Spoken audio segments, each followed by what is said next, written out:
स्थापकाय च धर्मस्य सर्वधर्मस्वरूपिणे अवतार वरिष्ठाय रामकृष्णाय ते नमः। जननीं शारदां देवीं रामकृष्णं जगद्गुरुं पादपद्मे तयोः स्थित्वा प्रणमामि मुहुर्मुहुः। नमः श्रीयतिराजाय विवेकानन्दसूरये सच्चित्सुखस्वरूपाय स्वामिने रामानंद। ದಿವ್ಯತ್ರಯರಲ್ಲಿ ಪಾದಪದ್ಮಗಳಲ್ಲಿ ಪ್ರಣಾಮಗಳನ್ನು ಸಲ್ಲಿಸಿ ವೇದಿಕೆ ಮೇಲೆ ಆಸೀನರಾಗಿರುವ ರಾಮಕೃಷ್ಣ ವಿವೇಕಾನಂದ ಆಶ್ರಮ ಸಿಂಧನೂರಿನ ಅಧ್ಯಕ್ಷರಾದ ಸ್ವಾಮಿ ಸದಾನಂದ ಮಹಾರಾಜರವರ ಪಾದಪದ್ಮಗಳಲ್ಲಿ ಪ್ರಣಾಮಗಳನ್ನು ಸಲ್ಲಿಸುತ್ತಾ ಹಾಗೂ ವೇದಿಕೆ ಮೇಲೆ ಆಸೀನರಾಗಿರುವ ಇನ್ನೋರ್ವ ಅತಿಥಿಗಳಾದ ಗುಂಡಪ್ಪ ಸಜ್ಜನ್ ಇವರಿಗೂ ಹಾಗೂ ಬಂದಂತ ಎಲ್ಲ ಭಗವದ್ಭಕ್ತರಿಗೂ ಈ ಪ್ರಣಾಮಗಳನ್ನು ಸಲ್ಲಿಸುತ್ತಾ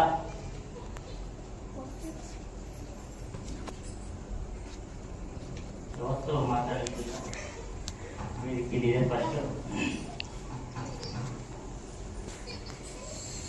ಇದು ಭರತ ಭೂಮಿ.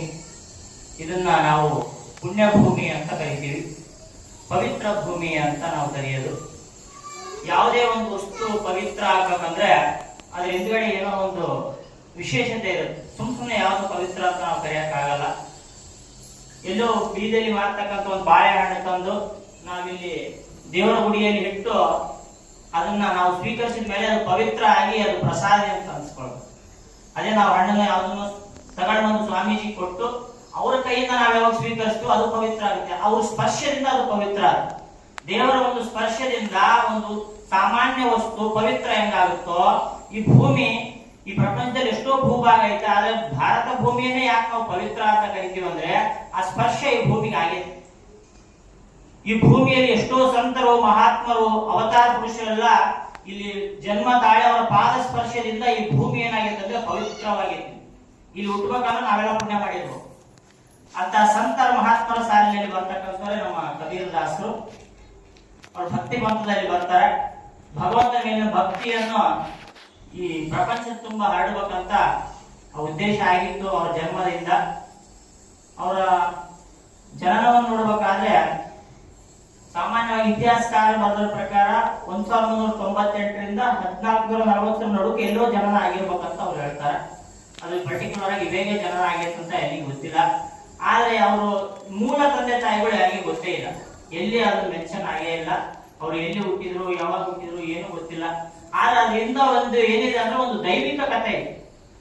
ದೈವಿಕ ಕಥೆ ಅವರ ಹಿಂದೆ, ಅವ್ರ ಹುಟ್ಟಿನ ಹಿಂದೆ ಒಂದು ದೈವಿಕ ಕಥೆ. ಯಾಕೆ ನಾವು ಇದನ್ನ ನಂಬಬೇಕಂದ್ರೆ, ಒಂದು ದೈವಿಕ ಕಥೆ ನಾವ್ ಯಾಕೆ ನಂಬಬೇಕಂದ್ರೆ ಅವ್ರು ಆಮೇಲೆ ಹುಟ್ಟಿ ಬೆಳೆದು ಅವ್ರ ಜೀವನ ಮಾಡಿದ ಮೇಲೆ ಅವ್ರ ಜೀವನ ಹೆಂಗಿತ್ತು ಅಂತ ನಾವು ಗಮನಿಸಿದ್ರೆ ಆ ಕಥೆ ನಾವು ಒಪ್ಕೊಳ್ಬೇಕಾಗುತ್ತೆ. ಇವತ್ತು ನಾವು ರಾಮಕೃಷ್ಣ ಪರಮಹಂಸರನ್ನ ಅವತಾರ ಪುರುಷ ಅಂತ ಒಪ್ಕೊಂಡ್ವಿ ಅಂದ್ರೆ ಅವರ ಜೀವನವನ್ನು ನಾವು ನೋಡಿದ್ವಿ. ಅವ್ರು ಹೆಂಗ ಬದುಕಿದ್ರು, ಅವ್ರು ಯಾವ ರೀತಿ ಸಾಧನೆಗಳನ್ನು ಮಾಡಿದ್ರು, ಅವ್ರು ಯಾವ ರೀತಿ ಭಗವದ್ ಭಕ್ತರಾಗಿದ್ರು ಅಂತ ನಾವು ಅವ್ರ ಜೀವನವನ್ನೆಲ್ಲ ಕೂಲಂಕುಷವಾಗಿ ಅಧ್ಯಯನ ಮಾಡಿದಾಗ ಅವ್ರ ಅವತಾರ ಪುರುಷರು ಅಂತ ನಾವ್ ಹೆಂಗ ಒಪ್ಕೊಂತೀವೋ, ಕೆಲವೊಬ್ರು ಕಾರಣ ಜನ್ಮ ಅಂತ ಒಪ್ಕೊಳ್ಬೇಕಾದ್ರೆ ಅವ್ರ ಜೀವನ ಆ ತರ ಇತ್ತು. ಕಬೀರರ ಜೀವನ ನಮ್ಮ ಮುಂದೆ ನಾವು ಅಧ್ಯಯನ ಮಾಡಿದಾಗ ಅಥವಾ ನೋಡ್ಕಂತ ಹೋದಾಗ ಅವರು ಕಾರಣ ಜನ್ಮ ಅನ್ನೋದಕ್ಕೆ ಈ ಒಂದು ದೈವಿಕ ಕಥೆ ಹಿನ್ನೆಲೆ ಇದೆ. ಆ ಕಥೆ ಏನಂದ್ರೆ ಇದು ಎಲ್ಲಾಗುತ್ತಂದ್ರೆ ವೈಕುಂಠದಲ್ಲಿ ಶ್ರೀಮನ್ ನಾರಾಯಣ ಹಾಗೂ ಲಕ್ಷ್ಮೀದೇವಿ ಕೂತ್ಕೊಂಡಿರ್ತಾರೆ. ಕೂತಾಗ ಲಕ್ಷ್ಮೀದೇವಿ ಕೇಳ್ತಾಳೆ, ಏನು ಪ್ರಪಂಚದ ತುಂಬಾ ಎಲ್ಲಾ ಬರೀ ನನ್ ಭಕ್ತರೇ ಇದಾರ, ಎಲ್ಲಾ ನನ್ ಪೂಜೆ ಮಾಡ್ಯಾರ ಇದಾರ, ನಿಮ್ನ ಯಾರು ಪೂಜಿಸೋರೇ ಇಲ್ಲಲ್ಲ ಅಂತ ಕೇಳ್ತಾಳೆ ಲಕ್ಷ್ಮೀದೇವಿ. ಲಕ್ಷ್ಮೀದೇವಿ ಅಂತ ಕೇಳಿದ ತಕ್ಷಣ ಇಲ್ಲ ನನ್ನ ಪೂಜೆ ಮಾಡ್ಯಾರ ಇದಾರ ಅಂತ ಹೇಳ್ತಾನೆ ಶ್ರೀಮನ್ನಾರಾಯಣ. ಅದ್ರ ಇನ್ನು ಉದ್ದೇಶ ಏನಂದ್ರೆ ನಾವೇನ್ ಅನ್ಕೊಂಡ್ಬಿಡ್ತೀವಿ ಅಂದ್ರೆ ಲಕ್ಷ್ಮೀ ಪೂಜೆ ಅಂದ್ರೆ ಲಕ್ಷ್ಮೀ ಫೋಟೋ ಇಟ್ಕೊಂಡು ಪೂಜೆ ಮಾಡೋದಲ್ಲ. ಲಕ್ಷ್ಮಿ ಅಂದ್ಬಿಟ್ರೆ ನಾವು ಸಾಮಾನ್ಯವಾಗಿ ಏನಂತಂದ್ರೆ ಸಂಪತ್ತು ಅಥವಾ ಯಾವುದೋ ಒಂದು ಆಸೆ. ಈ ಭೂಮಿ ಮೇಲೆ ಎಲ್ಲಾರು ಹೆಂಗಾಗ್ಬಿಟ್ಟಾರಂದ್ರೆ ಬರೇ ವ್ಯಾಮೋಹಕ್ಕೊಳಗಾಗ್ಯಾರ. ಈ ಬಾಹ್ಯ ಪ್ರಪಂಚದ ವ್ಯಾಮೋಹಕ್ಕೊಳಗಾಗಿ ಏನೋ ಗಳಿಸ್ಬೇಕು, ನಾನು ಏನನ್ನೋ ಒಂದು ಹೊಂದಬೇಕು, ಯಾವುದೋ ಒಂದು ಅಧಿಕಾರ ಪಡ್ಕೊಳ್ಬೇಕು ಅಂತ ಯಾವಾಗ್ಲೂ ಈ ಕಡೆಗೆ ಮುಖ ಮಾಡ್ಯಾರ ಹೊರತು ಯಾರು ಪರಮಾತ್ಮನ ಕಡೆಗೆ ಮುಖ ಮಾಡಿಲ್ಲ ಅಂತ ಹೇಳೋ ಉದ್ದೇಶದಿಂದ ಆ ತರ ಹೇಳಿದ್ರು. ಲಕ್ಷ್ಮಿಯ ಪೂಜೆ ಮಾಡ್ತಾ ಅರ್ಥ ಏನು, ನಾವು ವ್ಯಾಮೋಹಕ್ಕೊಳಗಾಗಿವಿ. ಈ ಒಂದು ಲೌಕಿಕ ಜಗತ್ತಿನ ವ್ಯಾಮೋಹಕ್ಕೊಳಗಾಗಿ ನಾವೇನ್ ಮಾಡಿದ್ವಿ, ಪರಮಾತ್ಮನ ಕಡೆಗೆ ವಿಮುಖರಾಗ್ಬಿಟ್ಟಿವಿ. ಅವ್ ಪರಮಾತ್ಮ ಕಡೆಗೆ ನಾವ್ ಯಾರು ತಿರುಗೇ ಇಲ್ಲ. ಈ ಉದ್ದೇಶದಿಂದ ನೀನ್ ಯಾರು ಪೂಜೆ ಮಾಡೋಣ ಅಂದಾಗಿಲ್ಲ, ಹಂಗೇನಿಲ್ಲ, ನನ್ನ ಭಕ್ತರು ಇದಾರೆ ಬಹಳ ಜನ ಅಂತ ಒಬ್ರು ತೋರ್ಸಿ ನೋಡೋಣ ಅಂತ ಹೇಳ್ತಾಳೆ ಲಕ್ಷ್ಮೀದೇವಿ. ಹೇಳಿದ ತಕ್ಷಣ ಏನಾಗ್ತಂದ್ರೆ ಅವ್ರು ಒಬ್ರು ತೋರಿಸ್ತಾರೆ. ಎಲ್ಲಿ ಅಂದ್ರೆ ವಾರಣಾಸಿ ಕಾಶಿ ಒಳಗಡೆ ಸ್ವಾಮಿ ರಾಮಾನಂದರು ಅಂತ ಮಹಾಸಂತರಾಗಿದ್ರು. ಅವ್ರನ್ನ ತೋರಿಸಿ ಇವರೇ ನನ್ನ ಭಕ್ತ ಅಂತ ಹೇಳ್ತಾರೆ. ಹೇಳಿದ ತಕ್ಷಣ ಏನಾಗ್ತಂದ್ರೆ, ಹಂಗಾದ್ರೆ ನಿಮ್ ಭಕ್ತ ಅಂತ ಹೇಳಿರಲ್ಲ, ಆ ಭಕ್ತ ನಿಮ್ಮ ಭಕ್ತ ಎಂತ ಕಳ್ಳ ಅಂತ ನಾನು ತೋರಿಸ್ತು ಅಂತ ಜಗನ್ಮಾತೆ ಏನ್ ಮಾಡ್ತಾಳೆ ಲಕ್ಷ್ಮೀದೇವಿ ಬಂದು. ಅವ್ರ ದಿನಚರಿ ಏನಾಗಿತ್ತಂದ್ರೆ ರಾಮಾನಂದ್ರದ್ದು ಬೆಳಿಗ್ಗೆ ಬ್ರಾಹ್ಮಿ ಮುಹೂರ್ತ ಹೇಳೋದು, ಗಂಗಾ ಸ್ನಾನ ಮಾಡೋದು, ಗಂಗಾ ಸ್ನಾನ ಮಾಡ್ಕೊಂಡು ಸೀದಾ ವಿಶ್ವನಾಥನ ಸೇವಿಸೋದು, ರಾಮನಾಮ ಸಂಕೀರ್ತನ ಮಾಡೋದು, ರಾಮನಾಮ ಜಪ ಮಾಡೋದು, ರಾಮನ ಗುಣಗಾನ ಮಾಡೋದು, ಸತ್ಸಂಗವನ್ನು ಮಾಡೋದಿದೆ ಅವ್ರ ದಿನಚರಿ ಆಗಿರುತ್ತ. ಯಥಾ ಪ್ರಕಾರ ಬೆಳಿಗ್ಗೆ ಹೊತ್ತಿನಾಗ ಬಂದು ಏನ್ ಮಾಡ್ತಾರಂದ್ರೆ ಅವರು ಸ್ನಾನಕ್ಕೆ ಹೋಗ್ತಾರೆ. ಗಂಗಾ ನದಿಗೆ ಸ್ನಾನಕ್ಕೆ ಹೋಗಿ ಸ್ನಾನ ಮುಗಿಸ್ಕೊಂಡು ಬರ್ತಿರ್ಬೇಕಾದ್ರೆ ಒಂದು ಸುಂದರವಾದ ಗುಲಾಬಿ ಹೂವಿನ ತೋಟ ನಿರ್ಮಾಣ ಮಾಡ್ತಾಳೆ ಲಕ್ಷ್ಮೀದೇವಿ. ಸುಂದರವಾದ ಗುಲಾಬಿ ಹೂವಿನ ತೋಟ ನಿರ್ಮಾಣ ಮಾಡಿದ ತಕ್ಷಣ ಏನಾಗುತ್ತಾ, ಅವ್ರು ಬರ್ತಿರ್ಬೇಕಾದ್ರೆ ಹೋಗ್ತಿರ್ಬೇಕಾದ್ರೆ ನೋಡ್ತಾರ ಗುಲಾಬಿ ಹೂವು ಬಹಳ ಅಂದವಾಗಿರ್ತಾವ, ಬಹಳ ಚಂದವಾಗಿರ್ತಾವಲ್ಲ. ಅದನ್ನ ನೋಡಿ ಇಷ್ಟು ಚಂದ ಗುಲಾಬಿ ಹೂ ಇದಾವಲ್ಲ, ಒಂದೇ ಒಂದು ಗುಲಾಬಿ ಹೂ ತಗೊಂಡು ವಿಶ್ವನಾಥನ ಪಾದದ ಮೇಲೆ ನಾನು ಇದನ್ನ ಸಮರ್ಪಣೆ ಮಾಡ್ಬೇಕಂತ ಏನ್ ಮಾಡ್ತಾರ, ಒಂದು ಹೂನ್ ಕಿತ್ಕೊಂತಾರ. ಕಿತ್ಕೊಂಡ ತಕ್ಷಣ ಏನ್ ಮಾಡ್ತಾಳ, ಒಂದು ವರಮಾಲಿ ರೂಪದೊಳಗಡೆ ಅಂದ್ರೆ ತೋಟಮಾಲಿ ರೂಪದೊಳಗಡೆ ತಾಯಿ ಬರ್ತಾಳ. ಬಂದು ನೀನೇನೋ ಒಳ್ಳೆದಂತ ಮಾಡಿದ್ದೆ, ನೋಡಕ್ ಸಂತನ ತರಾಗಿ ಯೋಗಿ ತರಾಗಿ ಇನ್ನೊಬ್ಬರ ವಸ್ತುನ ಕೇಳಾದ ಮುಟ್ಟಬೇಕು ಅನ್ನೋದು ಸಣ್ಣ ಸೌಜನ್ಯ ಕೂಡ ನಿನಗೆ ಗೊತ್ತಿಲ್ಲ ಅಂತ ಬೈದಾಗ ಅವಾಗ ಏನ್ ಮಾಡ್ತಾರ, ದಯವಿಟ್ಟು ಕ್ಷಮಿಸ್ಬೇಕು, ನಾನೇನೋ ಇದನ್ನ ವಿಶ್ವನಾಥನ ಪಾದಕ್ಕೆ ಅರ್ಪಿಸ್ಬೇಕಂತ ನಾನು ಮಾಡಿದ್ದೆ, ಆತರ ನನಗೇನು ತಪ್ಪಾಗಿದ್ರೆ ಕ್ಷಮಿಸ್ರಿ ಅಂತ ವಾಪಸ್ ಅಮ್ಮನ ಕೈಯಾಗನ್ನ ಹೂವನ್ನು ಕೊಟ್ಟು ಹೋಗ್ಬಿಡ್ತಾರ, ತಮ್ಮ ಕೆಲ್ಸ ಹೋಗ್ಬಿಡ್ತಾರ. ಹೋದಾಗ ಅದನ್ನ ತಗೊಂಡು ಏನ್ ಮಾಡ್ತಾಳ ಅಂದ್ರೆ ವೈಕುಂಠಕ್ಕೆ ಹೋಗಿ ಸಾಕ್ಷಿ ತೋರಿಸ್ಬೇಕಲ್ಲ, ಈಗ ಆ ಹೂವನ್ನೇ ತಗೊಂಡು ಹೋಗ್ತಾಳ ದೇವಿ. ಆ ಹೂವನ್ ತಗೊಂಡೋಗಿ ಏನ್ ಮಾಡ್ತಾಳ ಅಂದ್ರೆ ವೈಕುಂಠ ಪ್ರವೇಶ ಮಾಡಿದ ತಕ್ಷಣನೇ ಅಲ್ಲಿ ಶ್ರೀಮನ್ನಾರಾಯಣ ಕುತ್ಕೊಂಡಿರ್ತಾನೆ. ಅವನ ಪಾದಗಳನ್ನು ನೋಡಿದ ತಕ್ಷಣ ಏನಾಗ್ತದೆ, ಆ ಹೂವು ಸಮರ್ಪಣೆ ಮಾಡ್ಬೇಕಂತ ಅನ್ಸ್ತೈತೆ. ಹೋಗಿ ಆ ಪಾದಗಳ ಮೇಲೆ ಆ ಹೂವನ್ನ ಇಟ್ಟು ಹೇಳ್ತಾಳ, ಅವಾಗ ನೋಡ್ರಿ ನೀವು ನಿಮ್ ಭಕ್ತ ಅಂತ ಹೇಳಿದ್ರಿ, ಅವನಿಗೆ ಏನಂದ್ರೆ ಒಂದು ಸಣ್ಣ ಸೌಜನ್ಯ ಕೂಡ ಗೊತ್ತಿಲ್ಲ, ಇನ್ನೊಬ್ರು ವಸ್ತುನ ಅವ್ರು ಕೇಳಾದಾಗ ನಾನು ಹರಿಬಾರ್ದು ಅಥವಾ ತಗೊಳ್ಬಾರ್ದು ಅನ್ನೋ ಸೌಜನ್ಯ ಗೊತ್ತಿಲ್ಲ ಅಂದ್ರೆ ಅವ್ರು ಹೇಳ್ತಾರ, ಅವರು ಶ್ರೀಮನ್ ನಾರಾಯಣ ಏನಂತಾರೆ ಅಂದ್ರೆ, ಈಗ ಈ ಹೂ ಅರ್ಧದ್ದು ಯಾರು ಅಂತ ಕೇಳ್ತಾರೆ. ಅರ್ಧದ್ದು ರಾಮಾನಂದರು. ಆಮೇಲೆ ಅದ್ರ ಉದ್ದೇಶ ಏನಾಗಿತ್ತಂದ್ರೆ ಪರಮಾತ್ಮ ಪಾದಗಳಿಗೆ ಅರ್ಪಿಸ್ಬೇಕು ಅನ್ನೋದು ಅದ್ರ ಉದ್ದೇಶ ಆಗಿತ್ತು. ಮತ್ತೆ ಈಗ ಸದ್ಯ ಎಲ್ಲಿರುತ್ತೆ ಹೂ ಅಂತ ಕೇಳ್ತಾರ, ಅಂದ್ರೆ ಆ ಪರಮಾತ್ಮನ ಪಾದದ ಮೇಲೆ ಇರ್ತದೆ ಈಗ ಸದ್ಯ ಹೂ. ನೀನು ತಪ್ಪಾಗಿ ತಿಳ್ಕೊಳ್ಳಿ, ಏನು ಉದ್ದೇಶ ಇತ್ತು ಆ ಉದ್ದೇಶ ಪೂರ್ಣ ಆಗಿ ಹೋಗಿತ್ತು.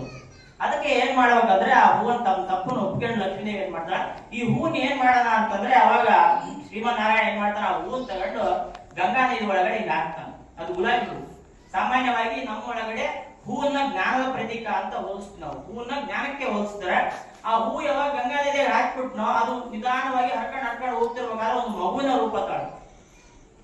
ಅದು ಮಗುವಿನ ರೂಪ ತಾಳಿ ಏನ್ ಮಾಡುತ್ತಂದ್ರೆ ಹಂಗೆ ಅಲ್ಲಿ ವಾಹಕ ಅಂತ ಒಂದು ಪ್ರಾಂತ್ಯ ಬರ್ತದೆ. ಅಲ್ಲಿ ಏನ್ ಮಾಡ್ತಂದ್ರೆ ಒಂದು ಕಮಲದ ಹೂವಿನ ಮೇಲೆ ಆ ಮಗು ತೇರ್ಕೊಂಡು ಹೋಗ್ತಿರ್ಬೇಕಾದ್ರೆ ಅದೇ ಗಂಗಾ ನದಿ ದಂಡೆಯಲ್ಲಿ ಒಂದು ಮಹಮ್ಮದೀಯ ಕುಟುಂಬದ ಒಂದು ದಂಪತಿಗಳು ವಾಸ ಆಗಿರ್ತಾರೆ. ಅವ್ರು ಬಹಳ ಬಡವರು, ಅವರು ನೇಕಾರ ವೃತ್ತಿನ ಮಾಡ್ಕೊಂಡು ಹೋಗ್ತಿರ್ತಾರೆ, ಬಟ್ಟೆಗಳನ್ನ ನೇಯೋದು ಆ ತರ ವೃತ್ತಿ ಮಾಡ್ಕೊಂಡು ಹೋಗ್ತಿರ್ತಾರೆ ಅವರು. ಆ ಸಂದರ್ಭದಾಗ ಏನಂತಾರೆ, ಅವ್ರು ಮಕ್ಕಳಾಗಿರಲ್ಲ. ಅವಾಗ ಏನ್ ಮಾಡ್ತಾರ, ಅವರು ಅದನ್ನ ನೋಡಿ ಆ ಮಗುನ್ ನೋಡಿ ಅವ್ನಿಗೆ ಬಹಳ ಖುಷಿ ಆಗ್ತದೆ. ಆ ಹೆಸರು ನೀರು ಅಂತ. ಆ ನೀರು ಏನ್ ಮಾಡ್ತಾನಂದ್ರೆ ಆ ಮಗುನ ತಗೊಂಡು ಮನೆಗೆ ಹೋಗ್ತಾನ, ತನ್ನ ಹೆಂಡತಿಗೆ ತೋರ್ತಾನಂತ. ಯಾಕಂದ್ರೆ ನಾವಿದ್ದ ಮಕ್ಕಳಿಗೆ ಅಂತ ಕರಿತಿದ್ವಲ್ಲ, ಅವನೇ ನಮ್ಗೇನ್ ಮಾಡ್ಯಾನ, ದೇವರೇ ನಮ್ಗೇನ್ ಮಾಡ್ಯಾನ, ಕೃಪೆ ಮಾಡಿ ಈ ಮಗುನ ನಮ್ಮ ಸಲ ಕಳಿಸ್ಯಾರ ಅಂತಂದ. ಅಯ್ಯಮ್ಮ ಅವ್ರ ಹೆಂಡತಿ ಹೆಸರು ನೀರು, ಅತ್ತೆ ಹೆಸರು ನೀರು, ಅವ್ರ ಹೆಂಡತಿ ಹೆಸರು ನೀಮಾ ಅಂತ ಇಬ್ರು ತಗೊಂಡೋಗಿ ಕೊಟ್ರ. ಅದನ್ನ ಮಗುನ ಏನ್ ಮಾಡ್ತಾರ, ಬಹಳ ಸಂತೋಷದಿಂದ ಏನ್ ಮಾಡ್ತಾರ, ಆ ಮಗುನ ಬೆಳೆಸಿ ದೊಡ್ಡವ್ರು ಮಾಡ್ತಾರ. ಅವ್ರು ಮಹಮ್ಮದೀಯ ಸಂಪ್ರದಾಯ ಬೆಳೆದಂತ ತಮ್ಮ ರೀತಿ ನೀತಿಗಳನ್ನ ಅವ್ರಿಗೆ ಕಲಿಸ್ತಿರ್ತಾರೆ. ಆಮೇಲೆ ಅವ್ರ ವೃತ್ತಿ ಜೀವನ ಏನಾಗಿತ್ತಂದ್ರೆ ಬಟ್ಟೆಯನ್ನು ನೇಯೋದಾಗಿತ್ತು. ಆ ವೃತ್ತಿಯನ್ನು ಕೂಡ ಮಗುಗೆ ಕಲ್ಸ್ಕೊಂತ ಹೋಗ್ತಾರೆ. ಯಾಕಂದ್ರೆ ಮುಂದೆ ಬದುಕ್ಬೇಕಂದ್ರೆ ಅವನು ಆ ವೃತ್ತಿನೇ ಮಾಡ್ಕೊಂತ ಹೋಗ್ಬೇಕಂತ ಆ ವೃತ್ತಿನೂ ಕಲಿಸ್ತಾರ. ಕಲಿಸಿ ಮಗು ಬೆಳೀತಿರ್ಬೇಕಾದ್ರೆ ಏನಾಗುತ್ತಂದ್ರೆ ಮೂಲತಃ ಕಾರಣ ಜನ್ಮನೇ ಆಗಿರೋದ್ರಿಂದ ಏನಾಗುತ್ತಂದ್ರೆ ಅವನಿಗೆ ಆತ್ಮ ಒಂದು ಸಾಕ್ಷಾತ್ಕಾರದ ಕಡೆಗೆ ಮನಸ್ಸು ಬಹಳ ಎಳೆಯಕ್ ಸ್ಟಾರ್ಟ್ ಮಾಡ್ತಾರೆ. ರಾಮನಾಮ ಅವನ ನಾಲಿಗೆ ರುತ್ಸಕ್ ಸ್ಟಾರ್ಟ್ ಆಗುತ್ತೆ. ಯಾವಾಗ್ಲೂ ರಾಮ ರಾಮ ರಾಮ ಅನ್ನೋದು ಅವನಿಗೆ ಏನಾಗುತ್ತೆ ಅಂದ್ಬಿಟ್ರೆ ಆ ನಾಮದ ಮೇಲೆ ಬಹಳ ಪ್ರೀತಿ ಬರಕ್ ಸ್ಟಾರ್ಟ್ ಆಗುತ್ತೆ. ಏನ್ ಮಾಡ್ಬೇಕು, ಈ ರಾಮನಾಮನ್ ನಾನು ಪಡ್ಕೊಳ್ಬೇಕಲ್ಲ, ಏನ್ ಮಾಡ್ಬೇಕು ಅಂದ್ರೆ ಯಾರೋ ಹೇಳ್ತಾರೆ, ಇಲ್ಲ ಈ ರಾಮನಾಮನ್ ಸುಮ್ನೆ ಹೇಳಿದ್ರೆ ಎಲ್ಲ ನಿನಗೆ ಫಲಿಸಲ್ಲ, ಇದನ್ನ ಗುರುವಿನಿಂದ ನೀನ್ ಪಡ್ಕೊಳ್ಬೇಕು. ನಾಮನ ಯಾರೇ ಆಗ್ಲಿ ನಾಮವನ್ನು ಗುರುವಿನಿಂದ ಪಡ್ಕೊಂಡಾಗ ಅದು ಕೋಟಿಯಷ್ಟು ಫಲ ಸಿಗ್ತದೆ ನನಗೆ. ಅದಕ್ಕೆ ಯಾರಾದ್ರೂ ಒಬ್ರು ಗುರುವಿನಿಂದ ಈ ನಾಮನ ಪಡ್ಕ ಅಂತ ಹೇಳಿದಾಗ ಗುರುವಿನ ಹುಡುಕಾಟದೊಳಗಡೆ ಏನಾಗ್ತಾನೆ ಅಂದ್ರೆ ಆ ಒಂದು ಗುರುವಿನ ಹುಡುಕಾಟದಲ್ಲಿ ತೊಡಗ್ತಾನ ಕಬೀರದಾಸ. ತೊಡಗಿದಾಗ ಏನಾಗುತ್ತಾ, ಯಾರೋ ಒಬ್ರು ಹೇಳ್ತಾರೆ, ನೋಡು ಅಲ್ಲಿ ಇಲ್ಲಿ ಯಾಕೆ ಹುಡುಕ್ತಿ, ಇದೇ ಕಾಶಿ ಪಟ್ಟಣದ ಒಳಗಡೆ ಏನಾದ್ರೆ ರಾಮಾನಂದರು ಅಂತ ಬಹಳ ದೊಡ್ಡ ಸಂತರ ಇದಾರ, ಆ ಯೋಗಿಗಳು ಏನ್ ಮಾಡ್ತಾರೆ ಯಾವಾಗ್ಲೂ ರಾಮನಾಮ ಸ್ಮರಣೆಯನ್ನ ಮಾಡ್ಕೊಂತ ಅವನ ಗುಣಗಾನವನ್ನು ಮಾಡ್ಕೊಂತ ಯಾವಾಗ್ಲೂ ಸತ್ಸಂಗದಲ್ಲೇ ಇರ್ತಾರ. ನೀನ್ ಬೇಕಿದ್ರೆ ಹೋಗಿ ಅವರಿಂದ ನಾಮವನ್ನು ಪಡ್ಕೊಳ್ಬಹುದು. ಇವನು ಮಹಮ್ಮದೀಯರಾಗಿದ್ರೆ ಇವನಿಗೆ ಭಯ ಬರ್ತದೆ. ಯಾಕಂದ್ರೆ ಅವ್ರು ಬಹಳ ಸಂಪ್ರದಾಯಸ್ಥರು. ರಾಮಾನಂದ್ರ ಅಂದ್ರೆ ರಾಮಾನುಜಾಚಾರ್ಯ ತತ್ವಗಳನ್ನೆಲ್ಲ ಅನುಸರಿಸ್ತಕ್ಕಂಥವ್ರು. ಅವ್ರು ಬಹಳ ಬ್ರಾಹ್ಮಣ ಕುಟುಂಬದಲ್ಲಿ ಹುಟ್ಟಿದ್ರು, ಸಂಪ್ರದಾಯ ಆಗಿರೋದ್ರಿಂದ ಯಾರು ಅವರಿಗೆ ನಾಮ ಕೊಡಲ್ಲ ಅವರು ಅಂತ ಅವನಿಗೆ ಗೊತ್ತಾಗಿ ಏನ್ ಮಾಡ್ತಾನೆ, ಹೆಂಗಾದ್ರೂ ಮಾಡಿ ಇವರಿಂದನೇ ನಾಮ ಪಡ್ಕೊಳ್ಬೇಕಂತ ಅವ್ರ ದಿನಚರಿ ಅಂದ್ರೆ ಅವ್ರು ಏನೇನ್ ಮಾಡ್ತಾರಂತ ನೋಡ್ತಾ ಇರ್ತಾನೆ. ಗಂಗಾ ನದಿ ಹತ್ರ ಅಲ್ಲಿ ಕಾಶಿಯಲ್ಲಿ ನೋಡ್ತಿರ್ಬೇಕಾದ್ರೆ ಬೆಳಿಗ್ಗೆ ಅವರು ಸ್ನಾನಕ್ಕೆ ಹೋಗೋದು, ಬಂದು ವಿಶ್ವನಾಥ ದರ್ಶನ ಮಾಡೋದು, ಆಮೇಲೆ ರಾಮನ ನಾಮವನ್ನು ಸಂಕೀರ್ತನ ಮಾಡೋದು, ರಾಮನ ಬಗ್ಗೆನೇ ಹಾಡೋದು, ಮಾತಾಡ್ತಿರೋ ರಾಮ ರಾಮ ಅಂತಾನೆ ಮಾತಾಡ್ತಿರ್ತಾರೆ. ಅದನ್ನೆಲ್ಲ ನೋಡ್ತಿದ್ರು ಅವ್ನಿಗೆ ಬಹಳ ಆನಂದ ಆಗಿಬಿಡ್ತದೆ. ನಾನು ಪಡ್ಕೊಂಡ್ರೆ ಈ ಗುರುವನ್ನೇ ನಾನು ಗುರುವಾಗಿ ಪಡ್ಕೊಳ್ಬೇಕು. ಅವ್ರು ಬಿಟ್ಟ ನನಗೆ ಯಾರು ಬೇಡ. ಯಾಕಂದ್ರೆ ರಾಮನ ಬಗ್ಗೆ ಇಷ್ಟು ಚಂದ ತಿಳ್ಕೊಂಡು ನನ್ಗೆ ಯಾರು ಇಲ್ಲ, ನನಗೆ ಅವರಿಂದನೇ ನನಗೆ ಉಪದೇಶ ಆಗ್ಬೇಕು ಅಂತಂದು ಏನ್ ಮಾಡ್ತಾನಂದ್ರೆ ಒಂದು ದಿನ ಬೆಳಿಗ್ಗೆ ನನಗೆ ಕೊಡಲ್ಲ ಅಂತ ಗೊತ್ತಾಗ್ಬಿಡ್ತು. ಅವರಿಗೆ ಕೊಡಲ್ಲ ಅಂತ ಗೊತ್ತಾದ ಹೆಸರು ಬೇರೆ ಕಬೀರ ಅಂತ ಇಟ್ಟಿರ್ತಾರೆ. ಕಬೀರ ಅಂದ್ರೆ ಮಹತ್ತರವಾದ ಅಂತ ಅವರು ಭಾಷೆ ಒಳಗಡೆ. ಕಬೀರ ಅಂತಂದ್ರೆ ಏನಂದ್ರ ಉನ್ನತವಾದ ಮಹತ್ತರವಾದ ಕಬೀರ ಅಂತ ಕರೀತಾರೆ. ಕಬೀರ ಅಂತ ಇಟ್ಟದಕ್ಕೆ ನನಗೆ ಕೊಡ್ತಾ ಇರಲ್ಲ ಅಂತ ಅದಕ್ಕೆ ಅನುಮಾನ ಆಗಿ ಏನ್ ಮಾಡ್ತಾನೆ, ಒಂದಿನ ಬೆಳಿಗ್ಗೆ ಹೊತ್ತಿನಾಗ ಸ್ನಾನಕ್ಕೆ ಹೋಗಿರ್ತಾರೆ ರಾಮಾನಂದರು. ಸ್ವಾಮಿ ರಾಮಾನಂದರು ಸ್ನಾನ ಮುಗಿಸ್ಕೊಂಡು ಬರ್ತಿರ್ಬೇಕಾದ್ರೆ ಕತ್ತು ಇರ್ತದೆ, ಅಲ್ಲಿ ಮೆಟ್ಲುಗಳ ಮೇಲೆ ಮಲಿಕೊಂಡ್ಬಿಡ್ತಾನೆ ಯಾರು ಕಬೀರ. ಮಲಿಕೊಂಡು ರಾಮಾನಂದರು ನೋಡಲ್ಲ ಕತ್ತಲ್ಲಿ. ಹಂಗ ಅವ್ರು ಯಾವಾಗ್ಲೂ ರಾಮನಾಮ ಸ್ಮರಣೆ ಮಾಡ್ಕೊಂತ ಬರ್ತಿರ್ತಾರೆ, ರಾಮ ರಾಮ ರಾಮ ಅಂತ ಬರ್ತಿರ್ಬೇಕಾದ್ರೆ ಬಂದು ಅವ್ನ ತಲೆ ಮೇಲೆ ಕಾಲಿಟ್ಬಿಡ್ತಾನೆ. ಕಾಲಿಟ್ಟ ತಕ್ಷಣ ಅವ್ರಿಗೆ ಅಯ್ಯೋ ಯಾರು ಕುಡಿದು ಬಿಟ್ಟಿಲ್ಲ ನಾನು ಅಂತ ರಾಮ ರಾಮ ಅಂತಾರ ಗಟ್ಟಿ.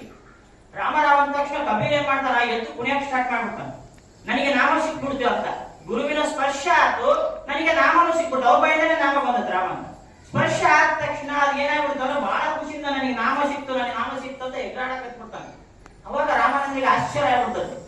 ಇಂಥ ಭಗವದ್ಭಕ್ತ ನಾನು ಎಲ್ಲಿ ನೋಡೇ ಇರಲಿಲ್ಲ.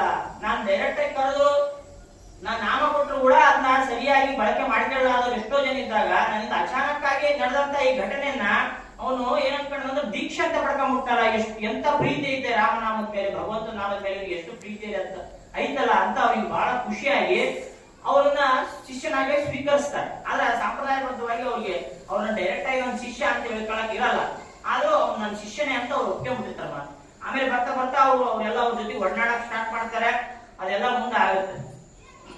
ಏನಾಗುತ್ತೆ ಅಂದ್ರೆ ಈ ತರ ಅವರು ರಾಮನಾಮ ಕೊಟ್ಟ ತಕ್ಷಣ ಏನ್ ಮಾಡ್ತಾರೆ ಅಂದ್ಬಿಟ್ರೆ, ಸಾಮಾನ್ಯವಾಗಿ ನಾಮ ಕೊಟ್ಟ ತಕ್ಷಣ ಏನ್ ಮಾಡ್ಬೇಕಂದ್ರೆ ಅದ್ರ ಫಲನ ನೋಡ್ಕೊಳಕ್ ಸ್ಟಾರ್ಟ್ ಮಾಡ್ಬೇಕು. ಅಂದ್ರೆ ಅದನ್ನ ನಾವೇನ್ ಮಾಡ್ಬೇಕಂದ್ರೆ ಆ ರಾಮನಾಮವನ್ನ ಹೆಂಗ್ ತಗೊಳ್ಬೇಕಂದ್ರೆ ಅವರೇ ಒಂದು ಇದ್ರೊಳಗಡೆ ದೋಹೆ ಒಳಗಡೆ ಹೇಳ್ತಾರೆ. ರಾಮನಾಮ ಸಿಕ್ಕ ತಕ್ಷಣನೇ ಯಾವುದೇ ಒಂದು ನಾಮ ನಮಗೆ ಸಿಕ್ಕರೆ ನಾವು ಹೆಂಗಿರ್ಬೇಕಂದ್ರೆ, ನಾಮ ಸಿಕ್ಕ ತಕ್ಷಣನೇ ಈಗ ಸಾಮಾನ್ಯವಾಗಿ ಈ ಸ್ವಾತಿ ಮಳೆ ಬರ್ತಕ್ಕಂಥ ಸಂದರ್ಭದಾಗ ಕಪ್ಪೆ ಚಿಪ್ಪುಗಳು ಬಾಯಿ ತೆಗೆದು ಕುತ್ಕೊಂಡಿರ್ತಾವ ಸಮುದ್ರ ದಂಡೆಯಲ್ಲಿ. ಆ ಸ್ವಾತಿ ಮಳೆಯ ಒಂದೆರಡು ಹನಿ ಯಾವಾಗ ಆ ಕಪ್ಪೆ ಚಿಪ್ಪೊಳಗೆ ಬಿದ್ದ್ಬಿಡುತ್ತೋ, ಬಿದ್ದ ತಕ್ಷಣ ಅದು ಮುಚ್ಕೊಂಡು ಸಮುದ್ರದ ಆಳಕ್ಕೆ ಹೋಗ್ಬಿಡ್ತು. ಆಳಕ್ಕೆ ಹೋಗಿ ಅಲ್ಲಿ ಮುತ್ತು ರಚನೆ ಆಗೋವರೆಗೂ ಹೊರ ಬರದೇ ಇದೆ. ಆ ಸಮುದ್ರದ ಅಲೆಗಳಿಗೆ ಹೊಡೆದು ಹೊಡೆದು ಹೊಡೆದು ಆ ಕಡೆ ಈ ಕಡೆ ತೇಲಾಡಿ ಒಳಗಡೆ ಓಡಾಡಿ ಅದ್ರೊಳಗಡೆ ಅಮೂಲ್ಯವಾದ ಒಂದು ರತ್ನ ಏನಾಗುತ್ತಂದ್ರೆ ಏರ್ಪಡ್ತದೆ ಅದ್ರೊಳಗಡೆ. ಅಂದ್ರೆ ಅದಕ್ಕೆ ಒಂದಿಷ್ಟು ಬೆಲೆ ಬರ್ತದೆ. ಅದರಂಗೆ ಯಾವಾಗ ನಮಗೆ ನಾಮ ಸಿಕ್ಬಿಡುತ್ತೋ, ನಾಮ ಸಿಕ್ಕ ತಕ್ಷಣ ಅವ್ರು ಹೆಂಗಿರ್ಬೇಕಂತ ಹೇಳ್ತಾರೆ. ಅವ್ರ ವಚನದಲ್ಲಿ ಹೇಳ್ತಾರೆ, ಅವ್ರು ಬೋಧೆಗಳಲ್ಲಿ ಹೇಳ್ತಾರೆ. ಏನ್ ಹೇಳ್ತಾರಂದ್ರೆ, ಮಾತಿನ ಗದ್ದಲ ನಿಲ್ಲಿಸಿ ಸ್ಮರಣೆಯ ಸುಖದಲ್ಲಿ ಮುಳುಗೋ, ಮಾತಿನ ಗದ್ದಲ ನಿಲ್ಲಿಸಿ ಸ್ಮರಣೆಯ ಸುಖದಲ್ಲಿ ಮುಳುಗೋ, ಹೊರಗಿನ ಪರದೆಯ ಮುಚ್ಚಿ ನೀನು ಒಳಗಣ ಪರದೆಯ ತೆರೆಯೋ ಕಬೀರ, ಒಳಗಣ ಪರದೆಯ ತೆರೆಯೋ. ನಾಮ ಯಾವಾಗ ನಮಗೆ ಸಿಗುತ್ತೋ ಅವಾಗ ಏನಾಗ್ಬೇಕಂದ್ರೆ ಈ ಮಾತಿನ ಗದ್ದಲ ಎಲ್ಲ ನಿಂತು ಬಿಡ್ಬೇಕಂತ. ಅಂದ್ರೆ ಮೌನಕ್ಕೆ ಶರಣ ಆಗ್ಬೇಕು ಮನುಷ್ಯ. ಹೊರಗೆ ಮಾತಾಡೋದ್ರಿಂದ ನಮ್ಗೆ ಏನು ಉಪಯೋಗ ಇಲ್ಲ. ಹೊರಗಿನ ಮಾತು ಏನ್ ಮಾಡುತ್ತಂದ್ರೆ ನನ್ನ ಒಳಗಿನ ಪ್ರಯಾಣವನ್ನು ಬಂದ್ ಮಾಡ್ಬೇಕು. ಅದಕ್ಕೋಸ್ಕರ ಏನ್ ಮಾಡ್ಬೇಕಂದ್ರೆ ಮೌನವಾಗಿರ್ಬೇಕು. ಮೌನವಾಗಿ ಆ ನಾಮವನ್ನು ತಗೊಂಡು ಏನ್ ಮಾಡ್ಬೇಕು, ನಾವು ಸ್ಮರಣೆ ಮಾಡಕ್ ಸ್ಟಾರ್ಟ್ ಮಾಡ್ಬೇಕಂತ. ಹೊರಗಡೆ ನಾವು ನೋಡೋದ್ರಿಂದ ಏನಾಗುತ್ತೆ, ಆಮೇಲೆ ಏನ್ ಹೇಳ್ತಾರೆ ಅಂದ್ರೆ ಹೊರಗಿನ ಪರದೆಯ ಮುಚ್ಚಿ ಅಂತ ಹೇಳ್ಯಾರ. ಹೊರಗಿನ ಪರದೆಯನ್ನು ಮುಚ್ಚಿ ಒಳಗಿನ ಪರದೆ ತೆಗಿ ಅಂತ ಹೇಳಿ. ಹೊರಗಿನ ಪರದೆ ಯಾಕೆ ಮುಚ್ಚಬೇಕಂದ್ರೆ ನಾವು ಕಣ್ಣು ತಗ ಏನಾಗ್ತದೆ, ಬಾಹ್ಯ ಪ್ರಪಂಚನೇ ಕಾಣ್ತದೆ. ನನಗೆ ಏನಾಗ್ತದೆ, ಇಲ್ಲಿ ದುಃಖಗಳಿಂದ ತುಂಬಿರ್ತಕ್ಕಂಥ ಬಾಹ್ಯ ಪ್ರಪಂಚ ಕಾಣ್ತದೆ, ಇದು ಅಂಧಕಾರದಿಂದ ತುಂಬಿರ್ತಕ್ಕಂಥದ್ದು. ಇದೇನಾಗುತ್ತಂದ್ರೆ ನಾನು ಒಳಗ್ ಬರಮಾಡಿಕೊಂಡೆ ಅಂದ್ರೆ ಏನಾಗುತ್ತಾ, ನನ್ನ ಅಂತರಂಗದ ಪ್ರಯಾಣಕ್ಕೆ ಅಡ್ಡಿ ಆಗುತ್ತೆ. ಅವಾಗ ಏನ್ ಮಾಡ್ಬೇಕಂದ್ರೆ ಹೊರಗಿನ ಪರದೆಯನ್ನು ಮುಚ್ಚಿದ್ರೆ ಅಲ್ಲಿಂದ ಬರ್ತಕ್ಕಂಥ ಏನೈತಲ್ಲ ಅದನ್ನ ಏನ್ ಮಾಡ್ಬೇಕು, ನಾವು ಕಣ್ಣು ಮುಚ್ಕೊಂಡು ಹೊರಗಿನ ಪ್ರಪಂಚವನ್ನು ಬಂದ್ ಮಾಡಿ ಒಳಗಡೆ ಏನ್ ಮಾಡ್ಬೇಕು, ಒಳಗಿನ ಪರದೆಯ ತೆರೆಯೋ ಅಂತ ಹೇಳಿದ್ರೆ, ಒಳಗಿನ ಪರದೆ ತೆಗೆದ್ರೆ ಏನಾಗುತ್ತಂದ್ರೆ ಅಲ್ಲಿ 1000 ಕೋಟಿ ಸೂರ್ಯನ ತೇಜವನ್ನು ಮೀರಿಸ್ತಕ್ಕಂಥ ಒಂದು ಅಪ್ರತಿಮವಾದ ಬೆಳಕೈತೆ ಒಳಗಡೆ. ಅದು ಅಂತರಂಗದ ಬೆಳಕು. ಅದು ನಮ್ಮ ಮೇಲೆ ಬೀಳ್ಬೇಕಂದ್ರೆ ನಾವೇನ್ ಮಾಡ್ಬೇಕಂದ್ರೆ ಆ ಪರದೆಯನ್ನು ಸರಿಸ್ಬೇಕು, ಹೊರಗಿನ ಮುಚ್ಚಿರ್ಬೇಕು. ಹೊರಗಿನ ಪರದೆಯನ್ನು ಮುಚ್ಚಿ ನಾನು ಒಳಗಿನ ಪರದೆಯನ್ನು ತೆರೆದು ಅಂತರಂಗದ ಪ್ರಯಾಣ ಸ್ಟಾರ್ಟ್ ಮಾಡಬೇಕು. ಅದಕ್ಕೋಸ್ಕರ ಏನ್ ಮಾಡ್ಬೇಕಂದ್ರೆ ಅದಕ್ಕೆ ನಾಮ ಅಂತಕ್ಕಂಥ ಒಂದು ದಾರ ಬೇಕು. ಅದು ಜೈ ಕಾಳಿ ಎನ್ನುತ್ತ ಹೃದಯ ರತ್ನಾಕರನ ಅಗಾಧ ಆಳಕ್ಕೆ ಇಳಿಯುವ ಮನೆ ಅಂತ ವಚನವಿದ್ದ ಬರ್ತದೆ. ಅಂದ್ರೆ ಹೃದಯ ರತ್ನಾಕರನ ಅಗಾಧ ಆಳಕ್ಕೆ ಇಳಿಯೋದಂದ್ರೆ ಒಳಗಡೆ ಎಲ್ಲೋ ಐತೆ. ಆ ಪ್ರಯಾಣ ಪ್ರಾರಂಭ ಆಗ್ಬೇಕಂದ್ರೆ ಯಾವಂದ್ರೆ ಆ ನಾಮ ಅಂತಕ್ಕಂಥ ಒಂದು ಹಗ್ಗವನ್ನು ಹಿಡಿದೇ ನಾವು ಪ್ರಯಾಣ ಮಾಡ್ಬೇಕು.